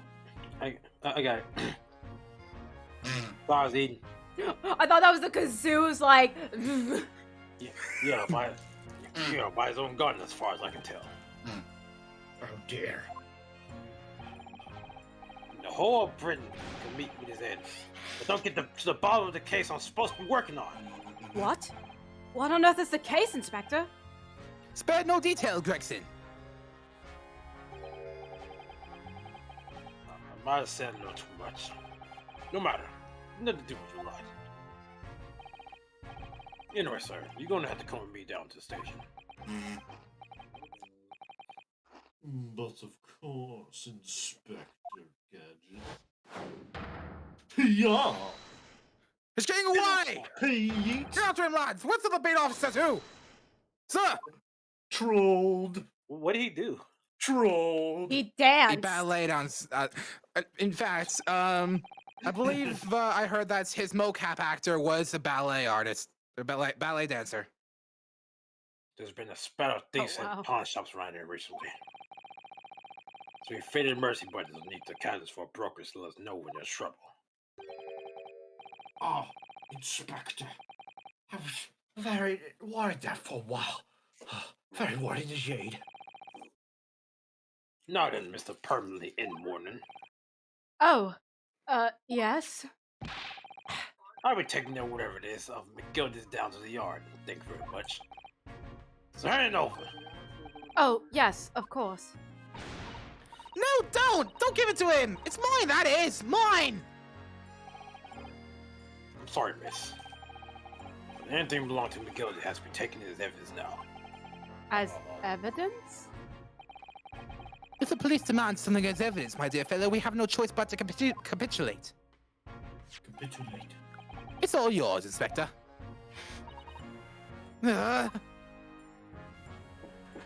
Who's Gina?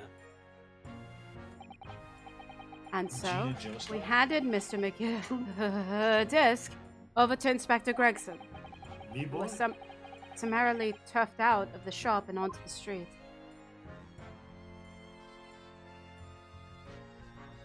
So it's a Could be continue.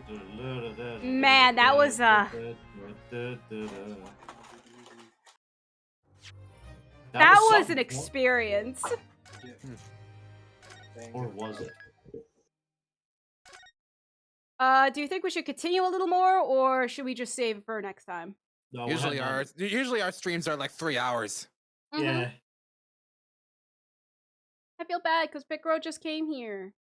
So, You heard it here first. 8-hour stream. 8 hours. Let's keep it going a little. I'm back a little bit. What's up? Yeah, like just I'm not asking like for like hours, or like maybe like 30 more minutes or something. I don't know. For That's Picaro. basically, For Picaro. 15th of April. Well, Baker, Baker Street. Street. Thank you. See? That's why I hate grown-ups. All they do is fade you a pack of lies and take stuff away from you. Oh, really, Mrs. Strahd? Tell me, is that overcoat keeping you warm? What? My, surely you were given that. Yeah, the dealer let me keep it. After I looked daggers at it for long enough. He went through the pockets and then said, "Go on then, have it," before telling me to scrap it. Always pays off giving people a look like you ate them. I can't help feeling that it's going to get you into serious trouble one day. Yeah. Perhaps. What I really wanted was that nice shiny disc of mine. The music box disc? But Mr. Windybank said it was practically worthless. I think I'm gonna go and have another bash, giving him a long hard stare. I think not, Mrs. Strahd. We shan't enter Windybanks again today. Why not? That's not fair. It can't be helped, I'm afraid. The police are investigating the scene now and taking a statement from Mr. Windybank. But this mine. I had to take it for his coat and it was in the coat's pocket. And there should be something else and all. That's what that cuff said, isn't it? Yes. He did mention something about another article, didn't he? Well then, that's mine too. Whatever it is. Now she's really pushing her luck. Mrs. Strahd, I think it's time to admit defeat. You've had your haul for the day. Yeah, it's all your fault, Sholmes. So, what are your plans now? Will you dine with us this evening? Eh? Alice would be delighted to cook, I'm sure. I might entertain you with a modest violin recital. That's right, this all happened for a violin. Yeah. No, Oh. What would I come round to your place, eh? Have you lost your hair or something? Do I hear a tsundere? Are you a tsundere? Nope, she's gone. Oh dear, she's gone. Having reviled on me quite unnecessarily, I might add. I can't help wondering if perhaps she might turn up anyway. Interesting. Once she's had a chance to calm down, I think there's a good chance she'll decide to come. Very well then. I'll inform Iris to set a place for our potential guest at the dinner table this evening. And one more thing. I should be glad of your company later too. Sorry? I believe I'll have a rather splendid surprise to show you. Oh, how exciting! What is it? You shall have to wait and see, Miss Susato. Until later then. Wait. Let's go. Wrong place. Da, da, da, da, da, da.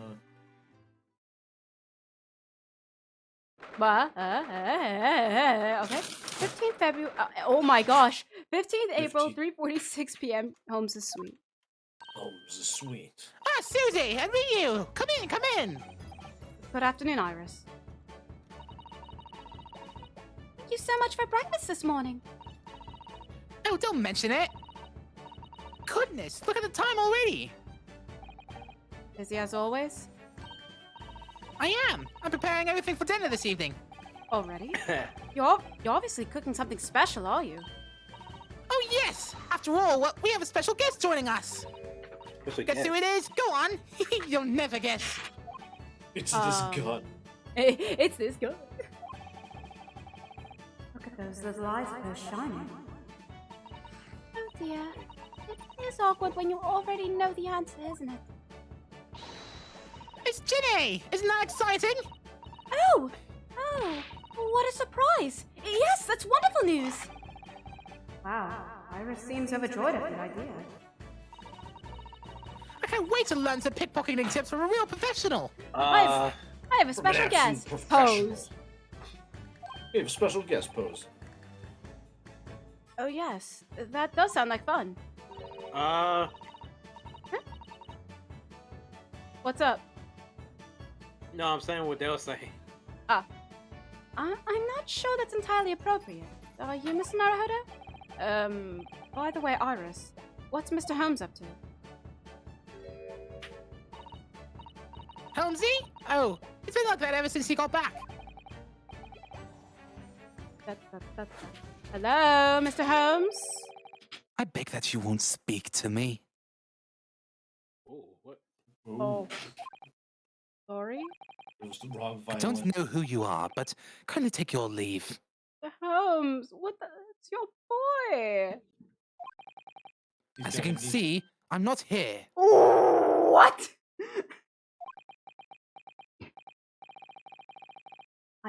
I don't know how to respond to that.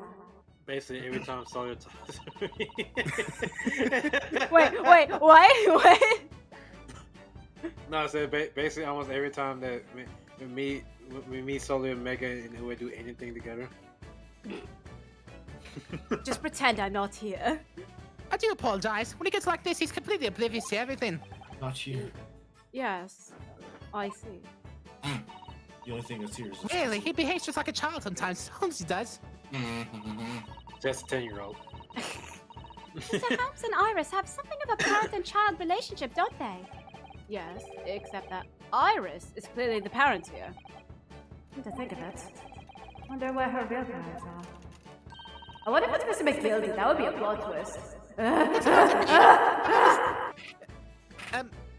You have ever such a funny look on your face. No, it's okay. Don't worry about it. Oh. Okay, deep breaths. Don't think about it. Don't think about it. Oh. No, it's not. All right. I know what it is. Why does this girl live here with Mr. Holmes, you're wondering? Am I right? You know what? Yes. Yes. How did you know? Oh, Ryu, I can read you like a book. I guess this girl is dangerous, but that goes with the other thing. Don't worry, you can ask me anything. I won't mind. And you can come talk to me about Miss McGilded if you want. It's therapy! The plot thickens. And I'm like, oh, perfect. No, wait. Perfect. Iris sits here. Not Sherlock. Ryunosuke lays here. Ryunosuke lives here, and then Susanna just sits here and sips tea, and then I was like, so tell me of your troubles. Oh, it's like this guy. He never goes away. I thought first of all, it started with the flipping. It started with the flipping. You flipped me all the time, and then now, ever since, it's just gilded, begilded, begilded, begilded, and then he dies, and then I thought that'd be the end of it, but granted, I mean, yes, that's like one of the most biggest things in the career, and then his name, it keeps coming back in my dreams. Everywhere I go, I just see begilded, and now, yesterday, I saw a vision of begilded, and the paper and everything, and it's just stressing me out. I don't know what to do. At all. You take deep breaths, you'll be okay. Here, drink this glass of Adderall. You'll feel better. So so what's this therapy session supposed to be like? What do I do? Like, what should I do, Iris? Well, first you pay me $500.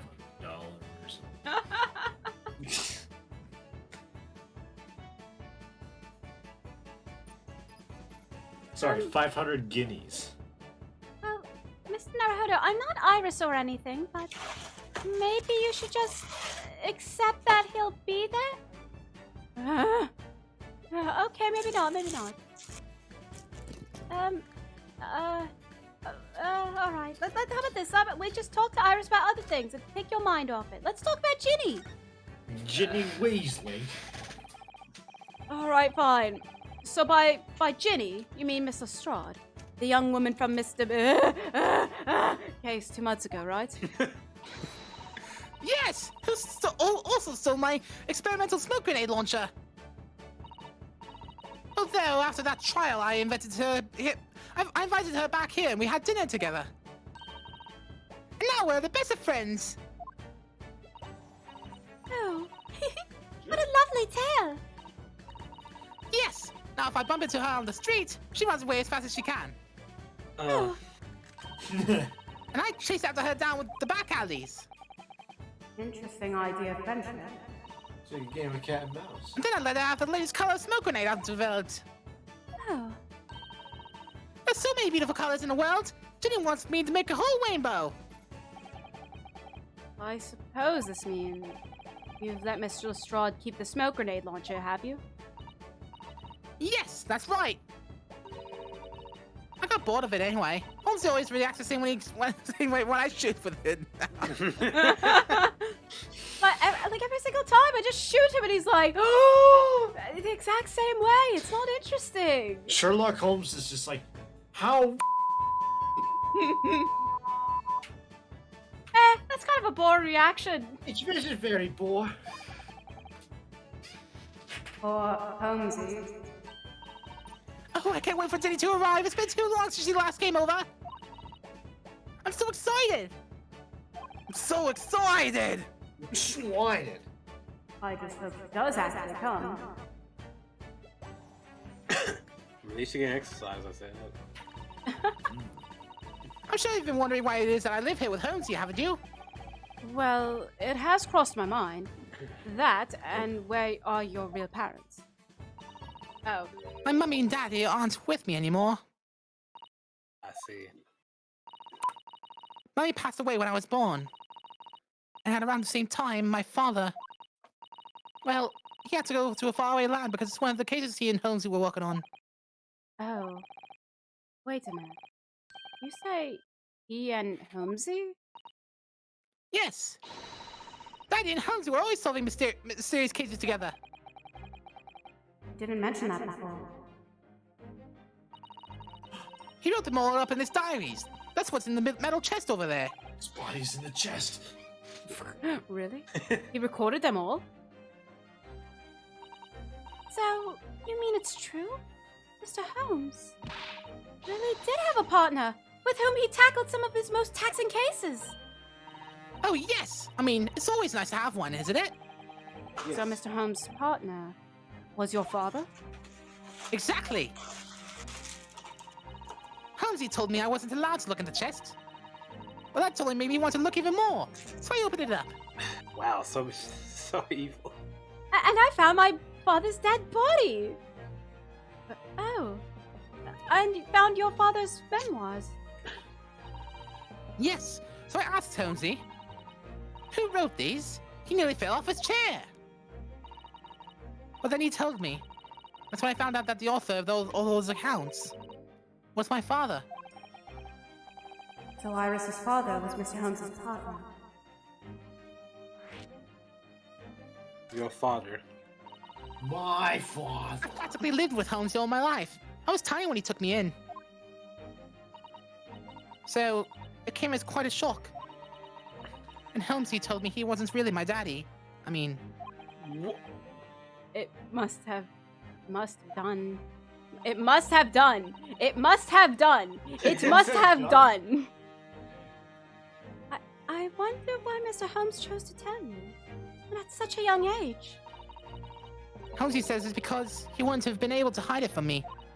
True. Well, having lived with Holmesy all these years, it might see that his ways have rubbed off on me. Well, and also Susato, we both saw in that store what would happen if he tries to keep a secret. It's not gonna work. That's fair. Yeah, that's fair.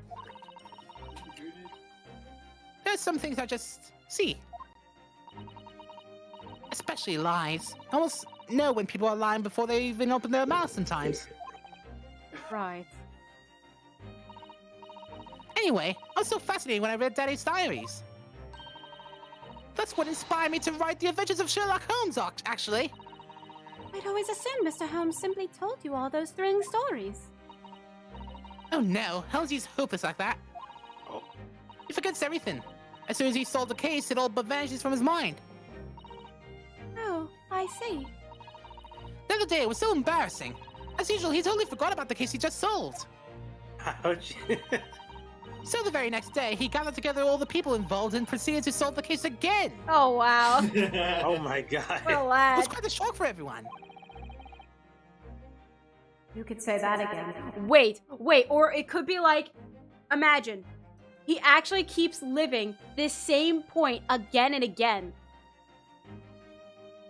So it's like at this point, the reason why he has like all these outrageous things like a digging of a tunnel to the bank, it's because he's already relived it. He already knows all the answers.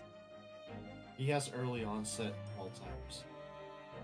My God. Holmes, why is Holmes' memory is as strong as an elephant's like brain? I don't know. Like, it could be.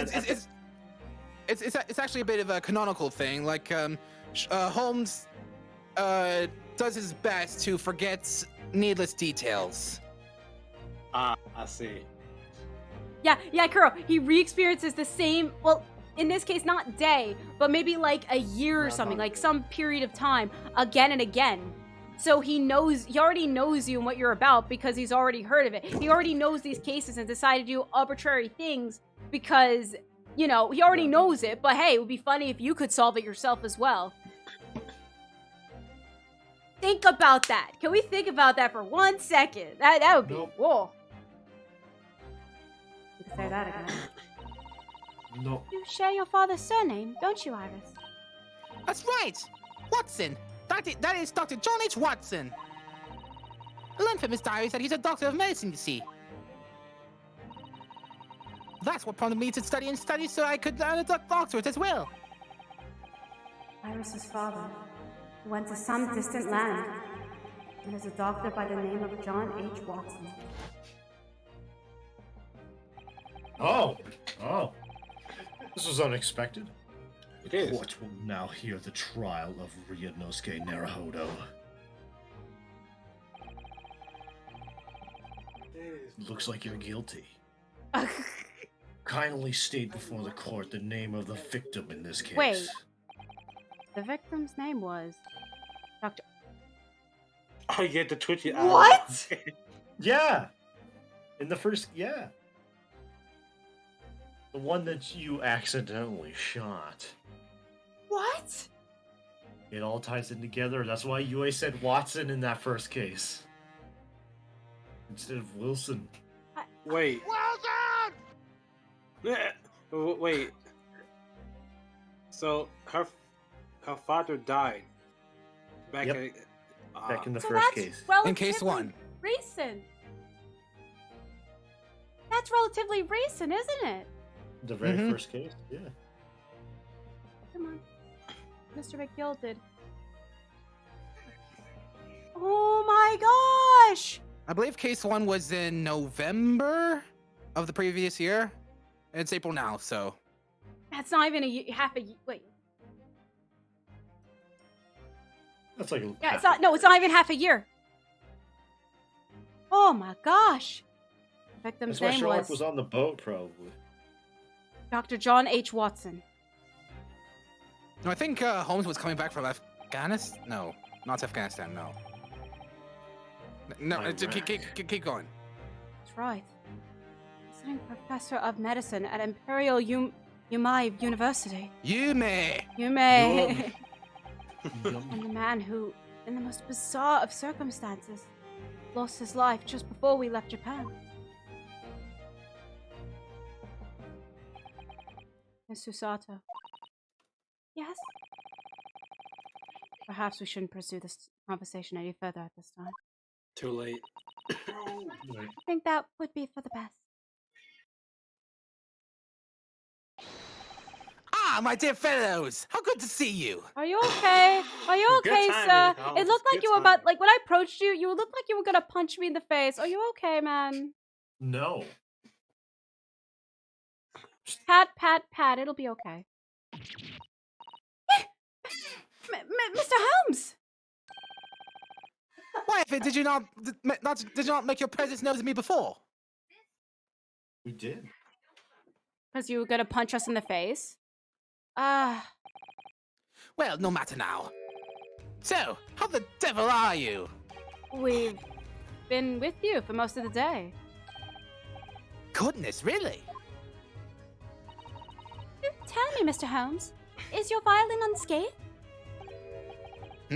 My violin? Whatever are you talking about, dear madam? Are you okay? Is this an actual... I'm telling you, he's got early onset dementia. Oh, Never mind that now. I have something far more interesting to show you. Behold, my dear fellows. oh, another music box disc. No, not another disc, Miss Susato. This is the one Gregson demanded we hand over as evidence. Mr. McGilded's disc. Oh my! Then, what's it doing here? You know, at times, Mr. Naruhodo, I think that though I have an undeniable turn for detection, I may well even be more adept at larceny. Oh, that would be wonderfully exciting. I'd be your pickpocketing assistant. And you could be our go-to lawyer if we ever got caught. No. No, no, you two, no. Right. There's a perfect crime gone wrong. Plus, Susie has such beautiful handwriting. She could write all of our menacing crime notifications. Yes, I'd be delighted. Susato, no. Absolutely. I think the Scholar Study version directly used the term Great Thief. Man, what a reference. I'm just gonna pretend this conversation never happened. It won't happen. Please let it not happen. Ah, yes. Oh no. I see the last one. Oh no, Ken. I don't understand. How did that disc come to be in your possession? I stole it. I thought Inspector Gregson took it back to Scotland Yard. Quite correct. And that sort of uncompromising attitude is precisely why I always carry some of this. Almost That's caramel. a bar of caramel, Mr. Holmes. Your one and only friend in times of loneliness, if I'm not mistaken. If you will humor me, my dear fellows, still minds back to when the good detective confiscated the disc. Did he bribe him? Oh, I got it. I got it. Hold on a second. I'll be taking that whatever it is of McGilda's down to the yard. Thank you very much. So hand it over. Oh, yes, of course. If the police demand something as evidence, my dear fellow, we have no choice but to capitulate. It's all yours, Inspector. And then he pickpocketed at the same time. Yep. For the briefest of moments, I had the disc in my hand, did I not? Yes. Yes, you did. But I still don't understand. It was at precisely that moment that I summoned my one and only friend into action. I pressed the disc into a pair of bars, like this. Chocolate disc! That's amazing. Chocolate? The disc and the minuscule protrusions have made an image in the caramel. Indeed, this caramel is quite exceptional. I developed it myself, you know. Suitably soft for making impressions, but resistant to melting. The results of a precisely controlled solution. How extraordinary. Carrying a pair of these on one's person frequently proves very useful indeed. Take a house key, for example. A simple press in its unique form was duplicated. Man. I can enter anyone's property at will, and I am never without high sucrose nourishment. I don't know how I feel about that. Yes, it sounds illegal. From the image, I was able to create this. So that's why.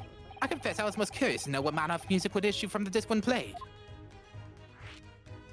Well, let's hear it, because I don't want to press that last option. Let me, boy. You tell us then, Mr. Holmes. What music does the disc play? Some hardcore metal unfortunately, I have no idea. No idea. None whatsoever. Are you familiar with the workings of a music box, my dear fellows? Nope. No, I'm afraid not. Goodness, you don't know, Ryu? I mean, I do, but I guess the game doesn't. We're getting educated. Inside the music box, there's a special metal piece called a comb. That's what produces the sound.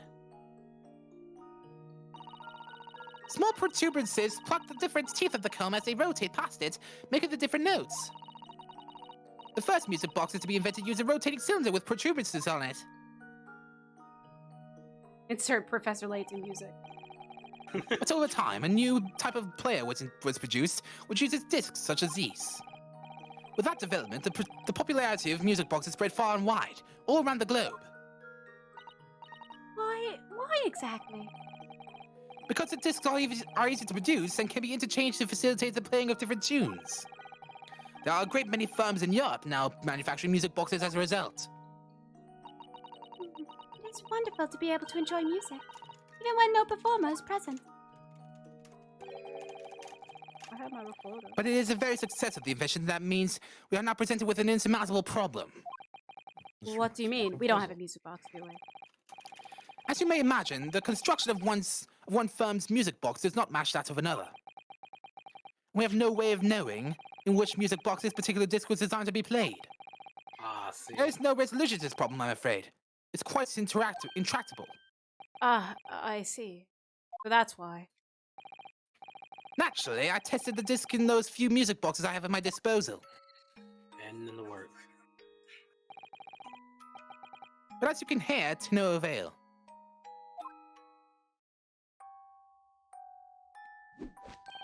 What are you talking about? This is The results beautiful. were equally unsatisfactory in this one. So, I'm presently engaged in acquiring an example of all the music boxes ever made in Europe. All of them. Every single one? That's Holmesy for you. Always taking things too far. But my dear girl, an unsolved riddle is quite repugnant to my constitution.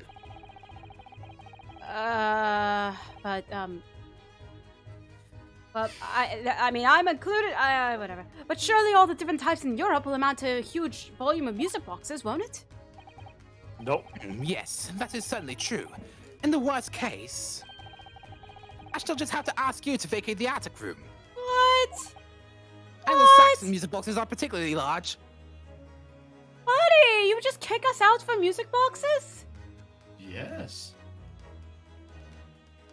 Mr. Narrowhead always sleeps inside my couch, so. You know, that's actually fair. Yeah, I do already. So, Susato, you have to evacuate. I'm going to flip you. Going to murder. Well, that doesn't stop the fact I get to still bunk with my, the couch with Holmes. I still got my place. Still got a room. All right, fine. All Do right, it, boy. do it. Magnus McGilded. Not the name I expected to hear again so soon. Mr. Hart just lays back down. Me boy. I hear him again. It's like Me boy. The voices. Me boy. There's the voices. I missed so much context and I hate it.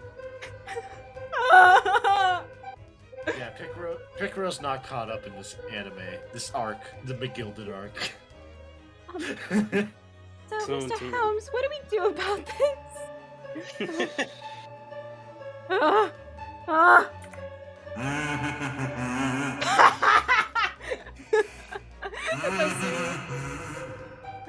Why do I hear kazoos?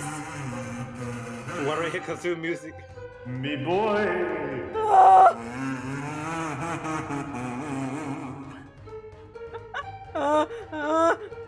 Please. Me boy, do you like the sound of me kazoo?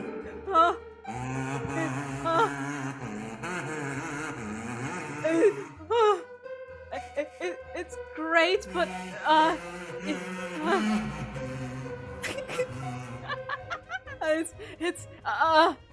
it's right. It's like boss music, like what I feel right now. Please, Mr. McGild, are Yes, you me not? boy. Are you not Me resting boy. in peace? Is that the reason why? You're just not resting in peace? Please, what do I have to do to allow you to rest in peace? There's only one thing you can do, me boy. What? There's only one thing left for you to do before I may rest in peace. What? Well, isn't it obvious, me boy? No. Oh. Oh. So my death, basically. Oh, okay.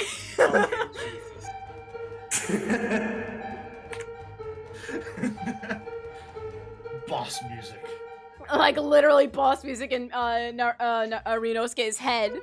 And then just Susato, Iris, and Sherlock are just looking at him like, what do we do? Should we call a doctor? It's a battle in the mind. Should we call a doctor for this? Perhaps. If Ryunosuke loses the battle, he'll McGilded will take over his body. Oh my god, yes! He becomes the new McGilded. Like, hello there, my fellow comrades. What? Hello, me boys. What? You see, I have come back from the dead because, of course, I have to collect my debts. I live again. Man. Alright. Yes. It's only been 2 months since that grisly case. Oh no, he's coming back, man. Oh, okay. Mr. McGilded perished within hours of the trial's conclusion.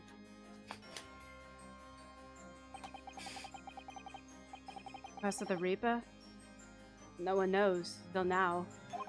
Except me. The omnibus was reduced to a pile of ash. Not a shred of evidence remained. With the man's death, the truth about the murder in which he was so intimately involved was buried. Okay, I know I was in this case, but how did I miss that? What, that he burned alive? Yes, how did I miss that? How did you? Yeah, because I think it was animated. It was anime. I see. Even though we successfully established Mr. McGilded's innocence in the trial.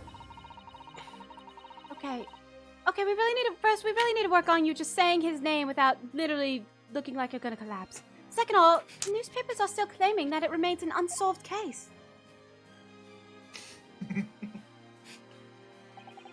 Murder of the brickmaker, Mr. Thrice-Fired Mason. In the end, the truth of the matter remains a mystery. Still have no idea what really happened that night.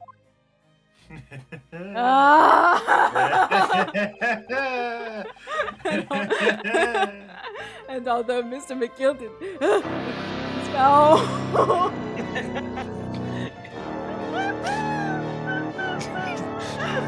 They found not guilty to my defense. Why do I hear boss music? He's laughing. He's laughing. Come on, dog. I still don't know if that was the right judgment or not. I hear him laughing. It appears that this is not yet closed.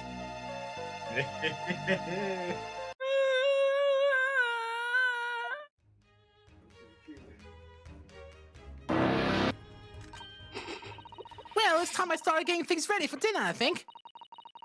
Diddy will be here before long. Thank you, Iris. Oh, well, you must let me help you then. Of course, Susie. There's plenty to do. I think I shall investigate the condition of my faithful performing partner. Now then, where did I leave it?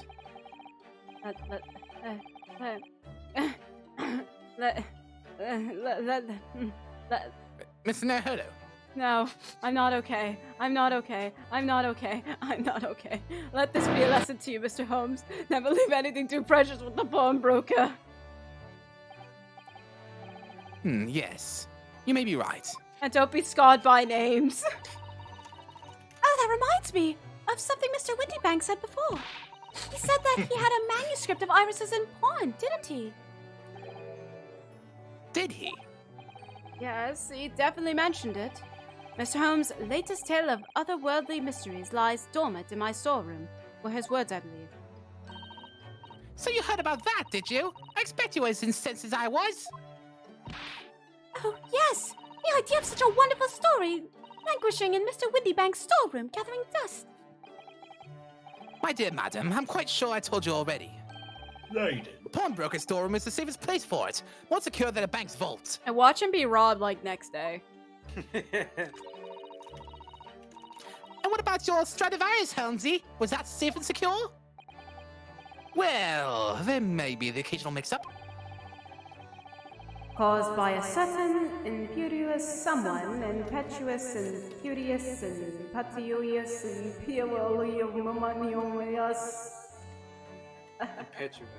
impetuous someone, not too far from me now.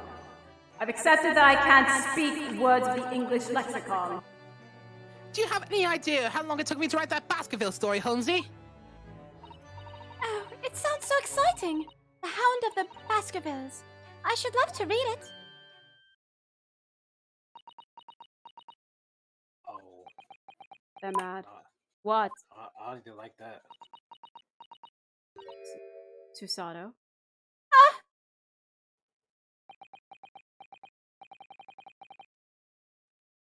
What's going on here?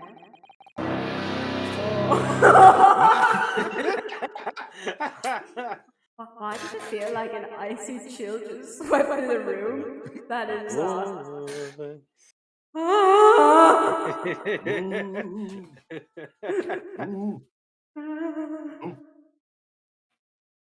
Like, I can imagine just Sherlock Holmes just stares at Susato and he just looks at Rinos and be like, if you think Begilded is a name to be feared, you're cute.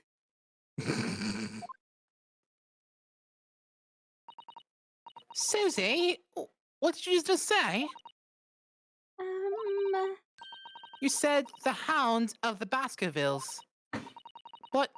How could you know the full title? Oh. Well, that's, She stole from them. That's because Miss Susato is such a great fan for all the stories about Mr. Holmes, of course, I guess. Right? But Ryu, the Hound of the Baskervilles, has never been published. She went in and stole What? the manuscript. When I showed Hunter the manuscript, he told me that I wasn't allowed to publish it yet. I don't understand. That's why he said that he'd keep it safe. Until it was the right time for the story to be made public, you see. Well, that's why the manuscript is at Windy Bank. And yet, how could Susie here know its title? How dictionary? That's Well, weird. Humsy, what's going on?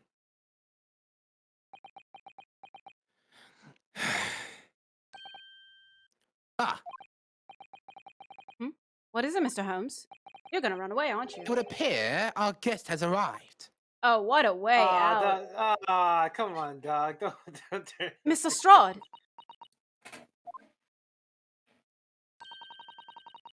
This was a bad idea. I knew I would welcome. I'm going. No, wait! Mr. Strahd, come on, girl. Slow down. We've all been eagerly waiting your arrival. Haven't we, Iris? Guys, come on! Oh yes, just wait there, Ginny. We'll have everything ready in a jiffy. Come along, Susie. Right, of course. It's a pleasure to see you here, Mr. Strahd.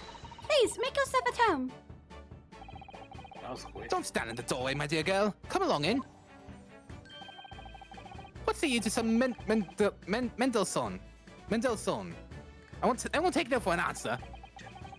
Meddlesome it is, then.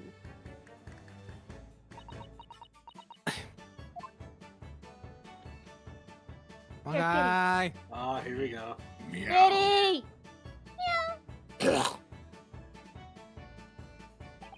Three. That evening, Iris prepared us a meal that was even more delicious than usual. And, well, I think I'm okay. Mr. Holmes' violin performance was in no way meddlesome. We won't be able to hear it because game says no. And Gina, as we came to call her, taught us all how to steal things from one another without being noticed. I guess. Everyone thoroughly enjoyed themselves well into the night.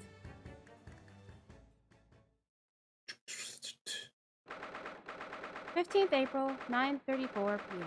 Naruhodo's legal consultancy. Consultancy. That was a very enjoyable evening, wasn't it? Oh yes, Iris's cooking was truly divine.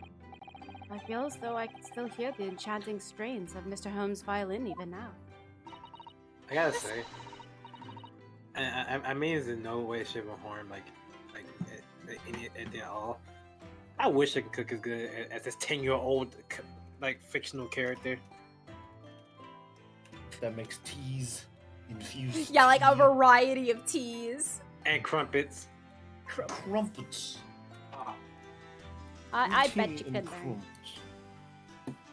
Best of all, I bet I could steal the glasses from his lordship's face next time we're in court. No. Susato, no. Naruhodo-san, can I consult with you about something, I wonder? No. What's the matter, Susato-san? Like you're a thief? It's probably a bad idea because of your PTSD, but it's, about the telegram I received. The one that arrived first thing this morning, I suppose. I've been summoned. What? Summoned? What do you mean? The telegram was from the Lord Chief Justice's office. Lord Strongheart has asked to see me. The Lord Chief Justice? When? Tomorrow morning. What? Then we have to start preparing at once. Oh, no! That won't be necessary, Naruhodo-san. I've been summoned alone. Alone? What on earth for? She's part of the jury. I have no idea. I Jury. suppose I shall find out tomorrow. Jury. Jury duty. So it's either she's gonna be the defendant or jury. Jury duty. What's all this about? Whatever it is, it's making me feel very uneasy. Knock, knock. Oh, who could that be, I wonder? Good evening, friends. Ah, Iris. Hello again. Yo, Gina. And Gina, too.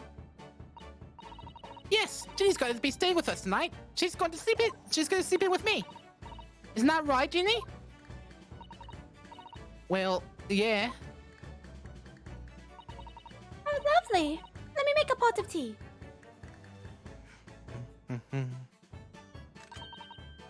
You know, I've learned so much today. Oh? What in particular? All those things Ginny showed us. Wasn't it wonderful? You mean all those pickpocketing techniques? We had fun trying them out on each other, didn't we? Huh. I think I've awakened a natural talent. I could earn a living from it. Jeez, you guys. Jeez. You might be getting ahead of yourself a little there. I could make a living off of this. So, what brings you up to our humble quarters at this late hour? I mean, well, technically, Susada's quarters, mine's downstairs, but you know. Well, you see, I came to return this. Wait, what? That's mine! Oh my! However did you... I feel like that would be obvious. I told you, didn't I? I have a natural talent for it. Natural. Oh yes, I'd forgotten. Iris literally is a child genius. So anyway, here, you can have it back. You can't have. Not that I really understand why you wear it though. But that's still in your hand, but, thank you. Alright then, good night. Yes, good night.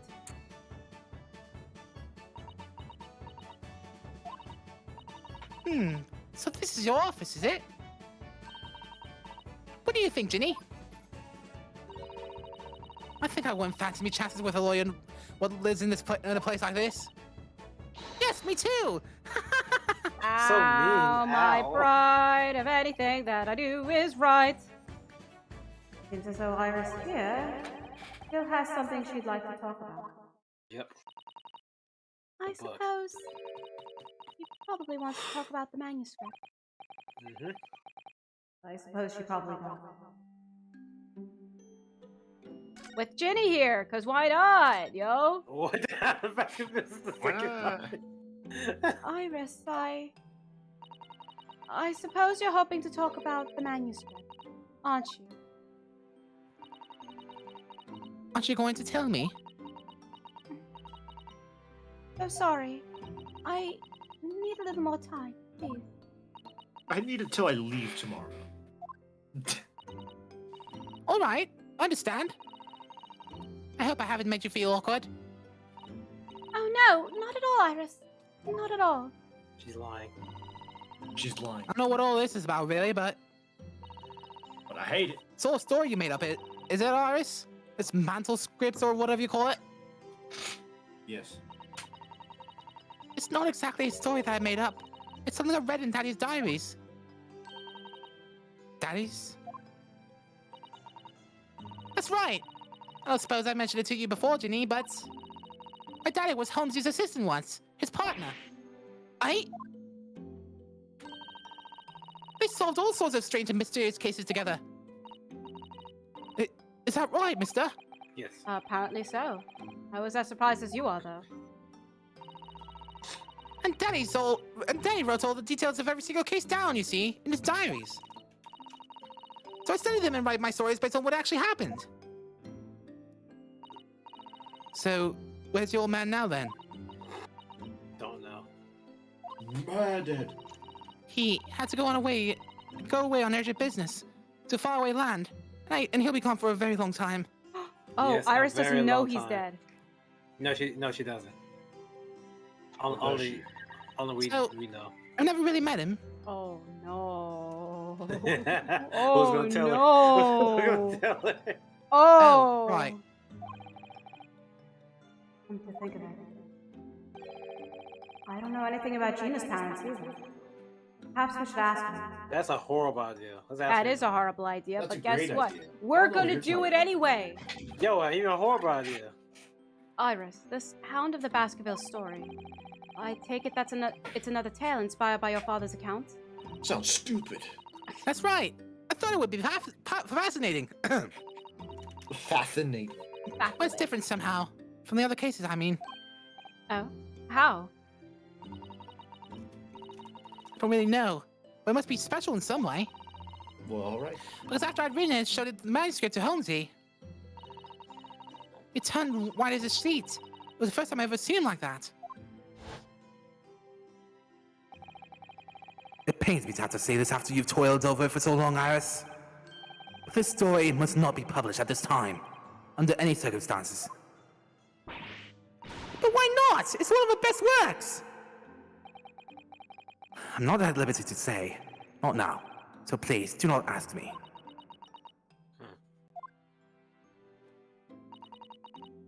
Alright then. I won't. But I do solemnly swear that I will explain everything one day, Iris. When the time is right. And he forgot that.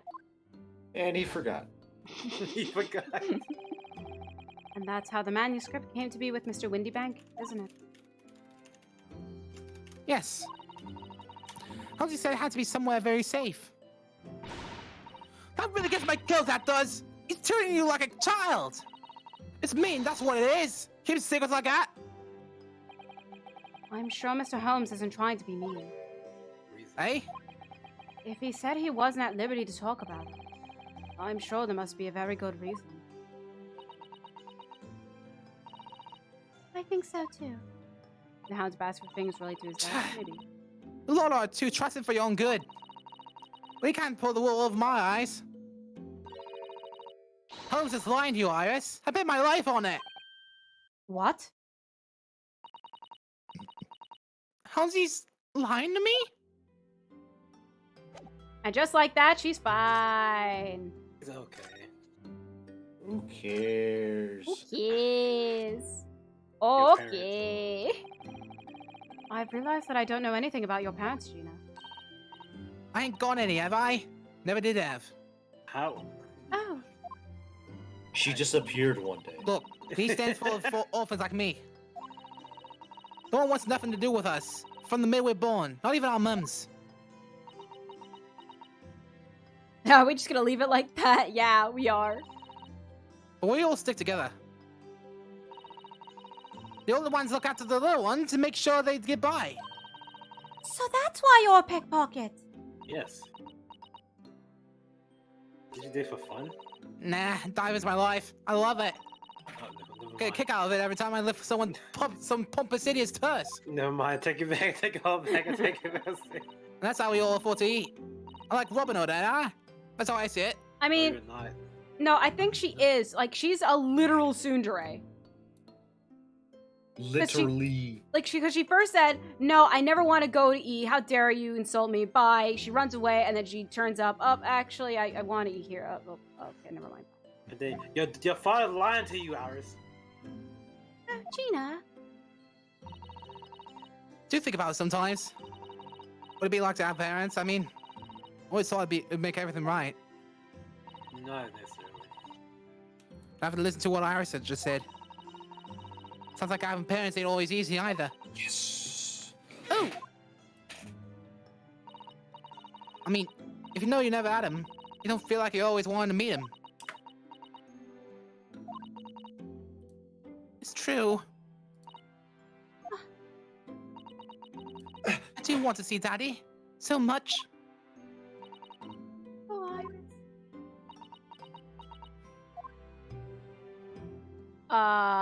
This is like the worst time to bring this up. But On the no soul. So, Gina, what did you mean when you said that you know Mr. Holmes is lying to Iris? I'm curious. Well, he reckons he popped that manuscript or whatever, right? But come on! I see a load of rubbish. Oh my. Well, why do you think that, Gina? Simple. That story really was in an old Windybank storeroom. There's no way someone from halfway around the world, in other words, you, could know about it. She stole it. Sorry, Iris, but if you ask me, he sold it. Without telling you. But Holmes, he never would do something like that. I'm sure of it. Ha! Grown-ups do a lot worse than that, believe me. Barefaced liars, a lot of them. I'm gonna check something real quick. Oh, no, that is Aye, not it. Hey, joke's on you, Gina. You're gonna be an adult here soon. Hold on. Okay, so she's 10, 34, 16. How old are we? I guess 18? She's 16? What? She's 17. Oh, yeah. Oh, yeah, you're I think 17. Naruhodo is at least 18. 18. Word. Youngest This youngest guy. lawyer ever. Alright, got it. You just ain't realize it yet.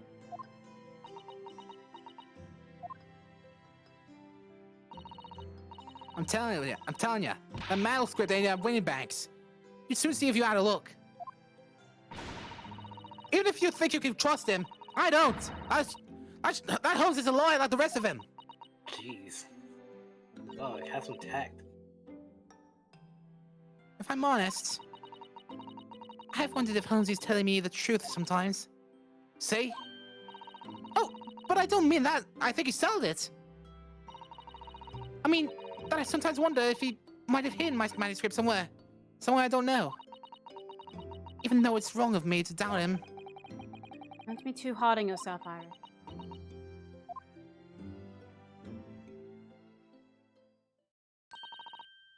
Oh my goodness! Look at the time! Come along, Jenny. We should go back downstairs. Yeah, alright. And please, don't mention any of this to Holmesy, will you? No, of course not. Good night, then, Iris. Good night, Gina. You must let me make breakfast for you tomorrow morning. I insist. Should you be gone tomorrow, actually? Oh, yes, Yeah. please. I can't wait, Susie. Good night, then. Yeah, won't you be gone, Susato? Iris. It's always easy to forget, isn't it? Sometimes she speaks just like an adult, but deep down, just a child. Every single adult on planet Earth. Well, I think it's time that I turned in for the night too, Naruhodo-san. Alright, good night, Jury then. duty. By And the that way, just literally goes downstairs. by the way, the next to be continued point is very soon. Alright. Cool. Anyways, Mr. Holmes, here. Okay, I'm just gonna yoink the bottom, like on the ground. Like, Dr. John H. Watson, Iris's father. Oh. Name of the murdered visiting professor at Yume University. Yume University. I did it! Let's go! It can't be a mere coincidence. Something deeper going on. Or is there? Mm. I'm actually saying it always.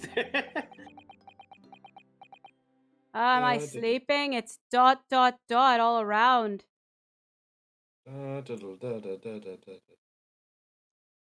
Stir. Which Mr. one's Naruhodo. Stir Naruhodo. Mr. Naruhodo. Me boy. That voice, not the other voice, but the other, that's Mr. Holmes. What's going on? It's the middle of the night. It's Miss Lestrade. She's gone. Gina? She was supposed to be sleeping in our house's room, but her bed is empty. Well, she's an independent... She's an independent young woman. So she probably decided to go home, no? I think not. From speaking to her before, she retired. I received the distinct impression that she was looking forward to breakfasting with Mrs. Sato. No, I don't believe the girl has gone home. But I've been waiting for over an hour now. Over an hour? Oh. If you'll indulge me, look out of the window, my dear fellow. What's this about?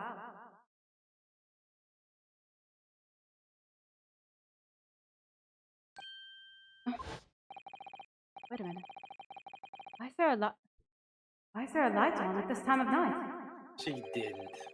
That's Mr. Windybank's pawnbroker. Mr. Windybank. Oh, She no. didn't. No, she did. Simple. That story was really under the. We just went over this. Better.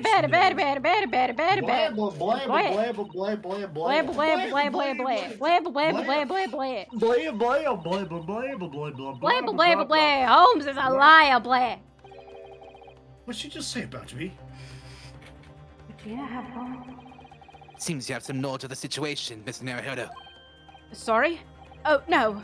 No, not really. Well, anyway, we must investigate. At once? Together? At once. At once? It's Sato, At probably. once! Mr. Sato.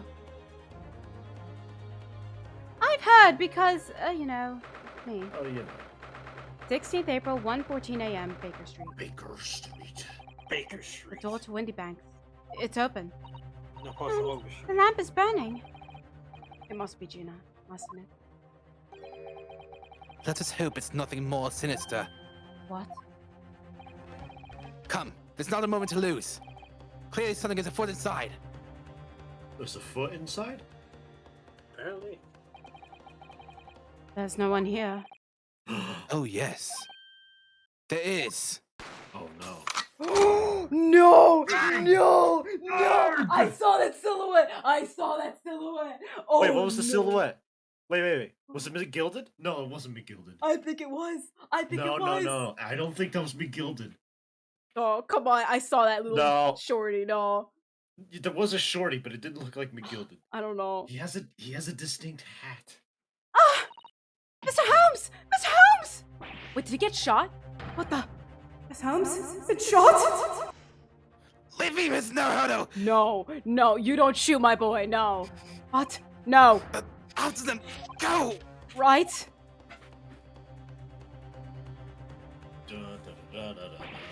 Lost. That's awesome. Hello, what are we out here? The alarm was raised from the pawnbroker, sir.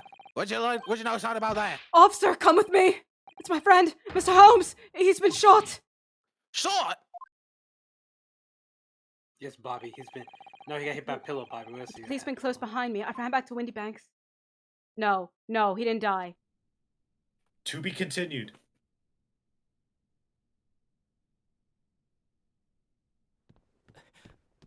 No. No, No. he's playing dead. It's fine. Mr. Naruhodo. How bad is it? Never mind me, but there's much at stake. Behind that door. In the storeroom. Hurry! No, Mr. Holmes. No, you're more important. He act like he's alright. He's fine. It's locked.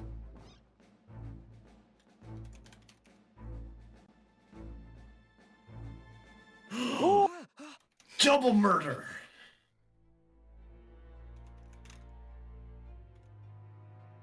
Triple murder. Oh my. Gina! 3 people. have Well, been okay, murdered. I knew Windy Bank would die. I knew Mr. Windy Bank would die. So yeah, Gina, she's unconscious. To It's be the 2 people who continued. left. They're the ones that did it. And one of them wasn't Mr. McGilded. Okay, It- no, Mr. it Holmes didn't is look fine. like. I thought it It was gonna definitely be. did look like McGilded. I literally thought it was gonna be the most depressing thing. I failed to protect myself. Drat.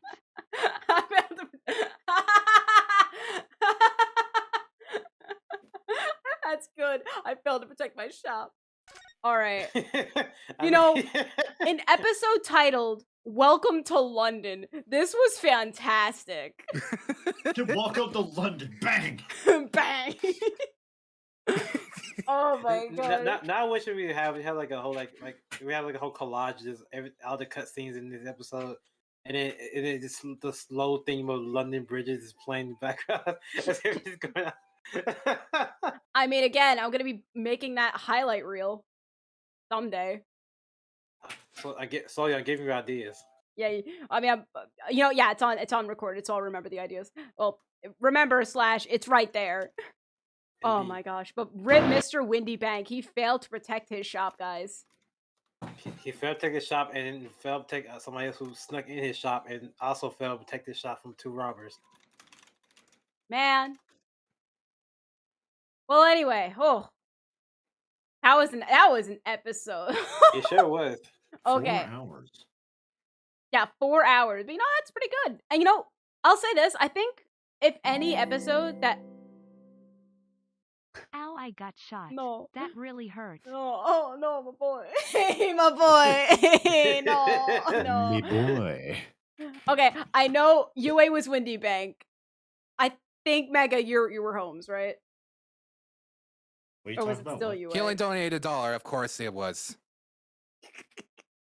Wow. No, no. Wow. I'm- Wait, did UA literally just say, yeah, No, I it's was $1? John Of Phoenix. course it was Mega because he's so cheap. I told Ow. I told you I only donated tens. No, I know. But like, I don't know, that toe you did, it's like, it's $1. Of course it's not me. I'm not that I was John cheap. Phoenix. Don't you remember? But please don't. It's okay. Thank you both. I appreciate it. But you really don't have to. Who was Sherlock Holmes? Wait, Picaro, is that you? I told you I was John Phoenix. Picaro.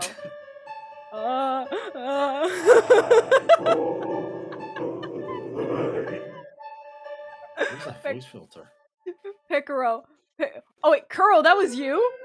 Oh, thank you then. Okay, thank you. I'm sorry. When there's Wow, pin the blame on all of us. I'm I know, sorry. right? I was just trying to make a bitch. You blame me for something I didn't even do. I'm so sorry. Yeah. Man. This song is definitely the Mr. McGilden song. No. This is the Mr. McGilden song. I said I won't do it. No, I For a want man who got shot, What? For a man who got shot, his shirt didn't feel like he had a lot of blood. That's all I'll say. I mean, yeah, there was no blood. I mean, maybe he like covered. Nope. Look again. Nope. Maybe like he's okay. That's the whole point of it. He's okay. He's okay. I hope he's okay. But I know that they're gonna accuse Gina because like, oh, the storage room is locked. Gina's in there with the body. Oh, it has to be Gina because locked room. And she's case. holding the gun. And she'll be holding the gun, even though that. Come on, come on. We guys, though, I had to disappear, but like, thank you. Oh, like for we're done. having Yeah, me. we're done. Don't worry about it. Yeah. I'm just saying my early goodbyes, but thank you, chat. Thank you, Sully, for having me. It was a fun night. Miss McGill is a menace, and you have no idea. I can't believe Sherlock Holmes got shot but didn't die. No. Oh, I listen. I don't know. Holmes is no stranger to faking his death. Listen, I don't know who the two people are, but listen, when I discover it, oh boy. no one. Things, Mr. Naruhodo. What? You're seeing things. Seeing things. No. There were two people running out. Don't worry, my boy. Don't worry. I am copying. I'm copying. No. Yeah, have a good night. Right. Right. Okay. Bye, Picaro. I was gonna tell him like, by the way, don't forget to like rewind and watch the stream. You really should. Anyways. Don't forget to like, comment, and subscribe. Okay. Okay. So in all seriousness, I don't know who donated the $1, but thank you for whoever did. I really appreciate it. It was Kuro. He said it. Yeah, it was Kuro or it was Mega. It was one of you two. It wasn't me. I was John Phoenix.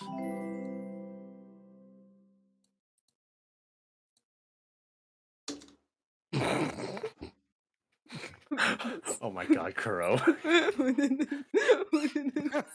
This is 200% Kuro. I saw from Twitch Souls. Okay, since the text didn't really happen here, I mean, it should have been, but I'll read it.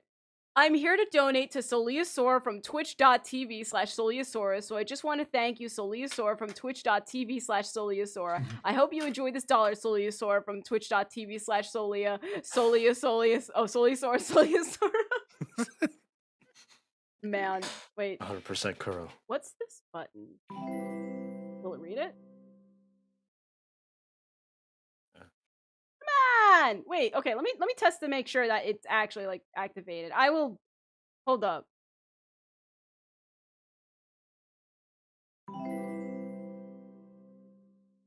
I failed to protect my shop.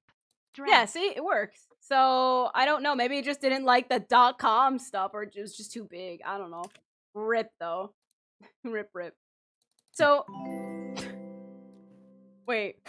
I Oh, failed to I protect just my clicked it trust. again. Oh, okay. All right. All right. I broke it. Let's go. I broke it.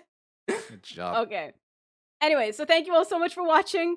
For YouTube, like this video if you well, you could like this video if you want, but definitely like the people at the bottom left corner, like all their videos, like all their content, subscribe to all their content. I will know if you don't, but you better should. That's words and that's that. Yeah, let's go.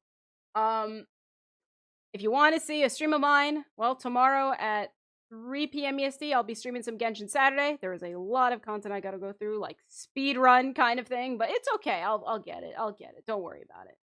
So, anything you guys want to say?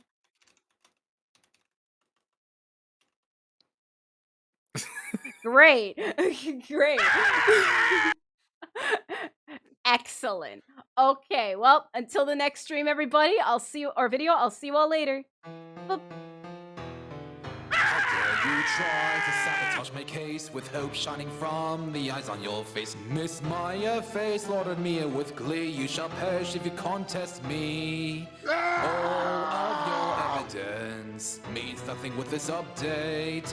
Now leave this courtroom, Mr. Phoenix Wright. You can save your clients from a fate.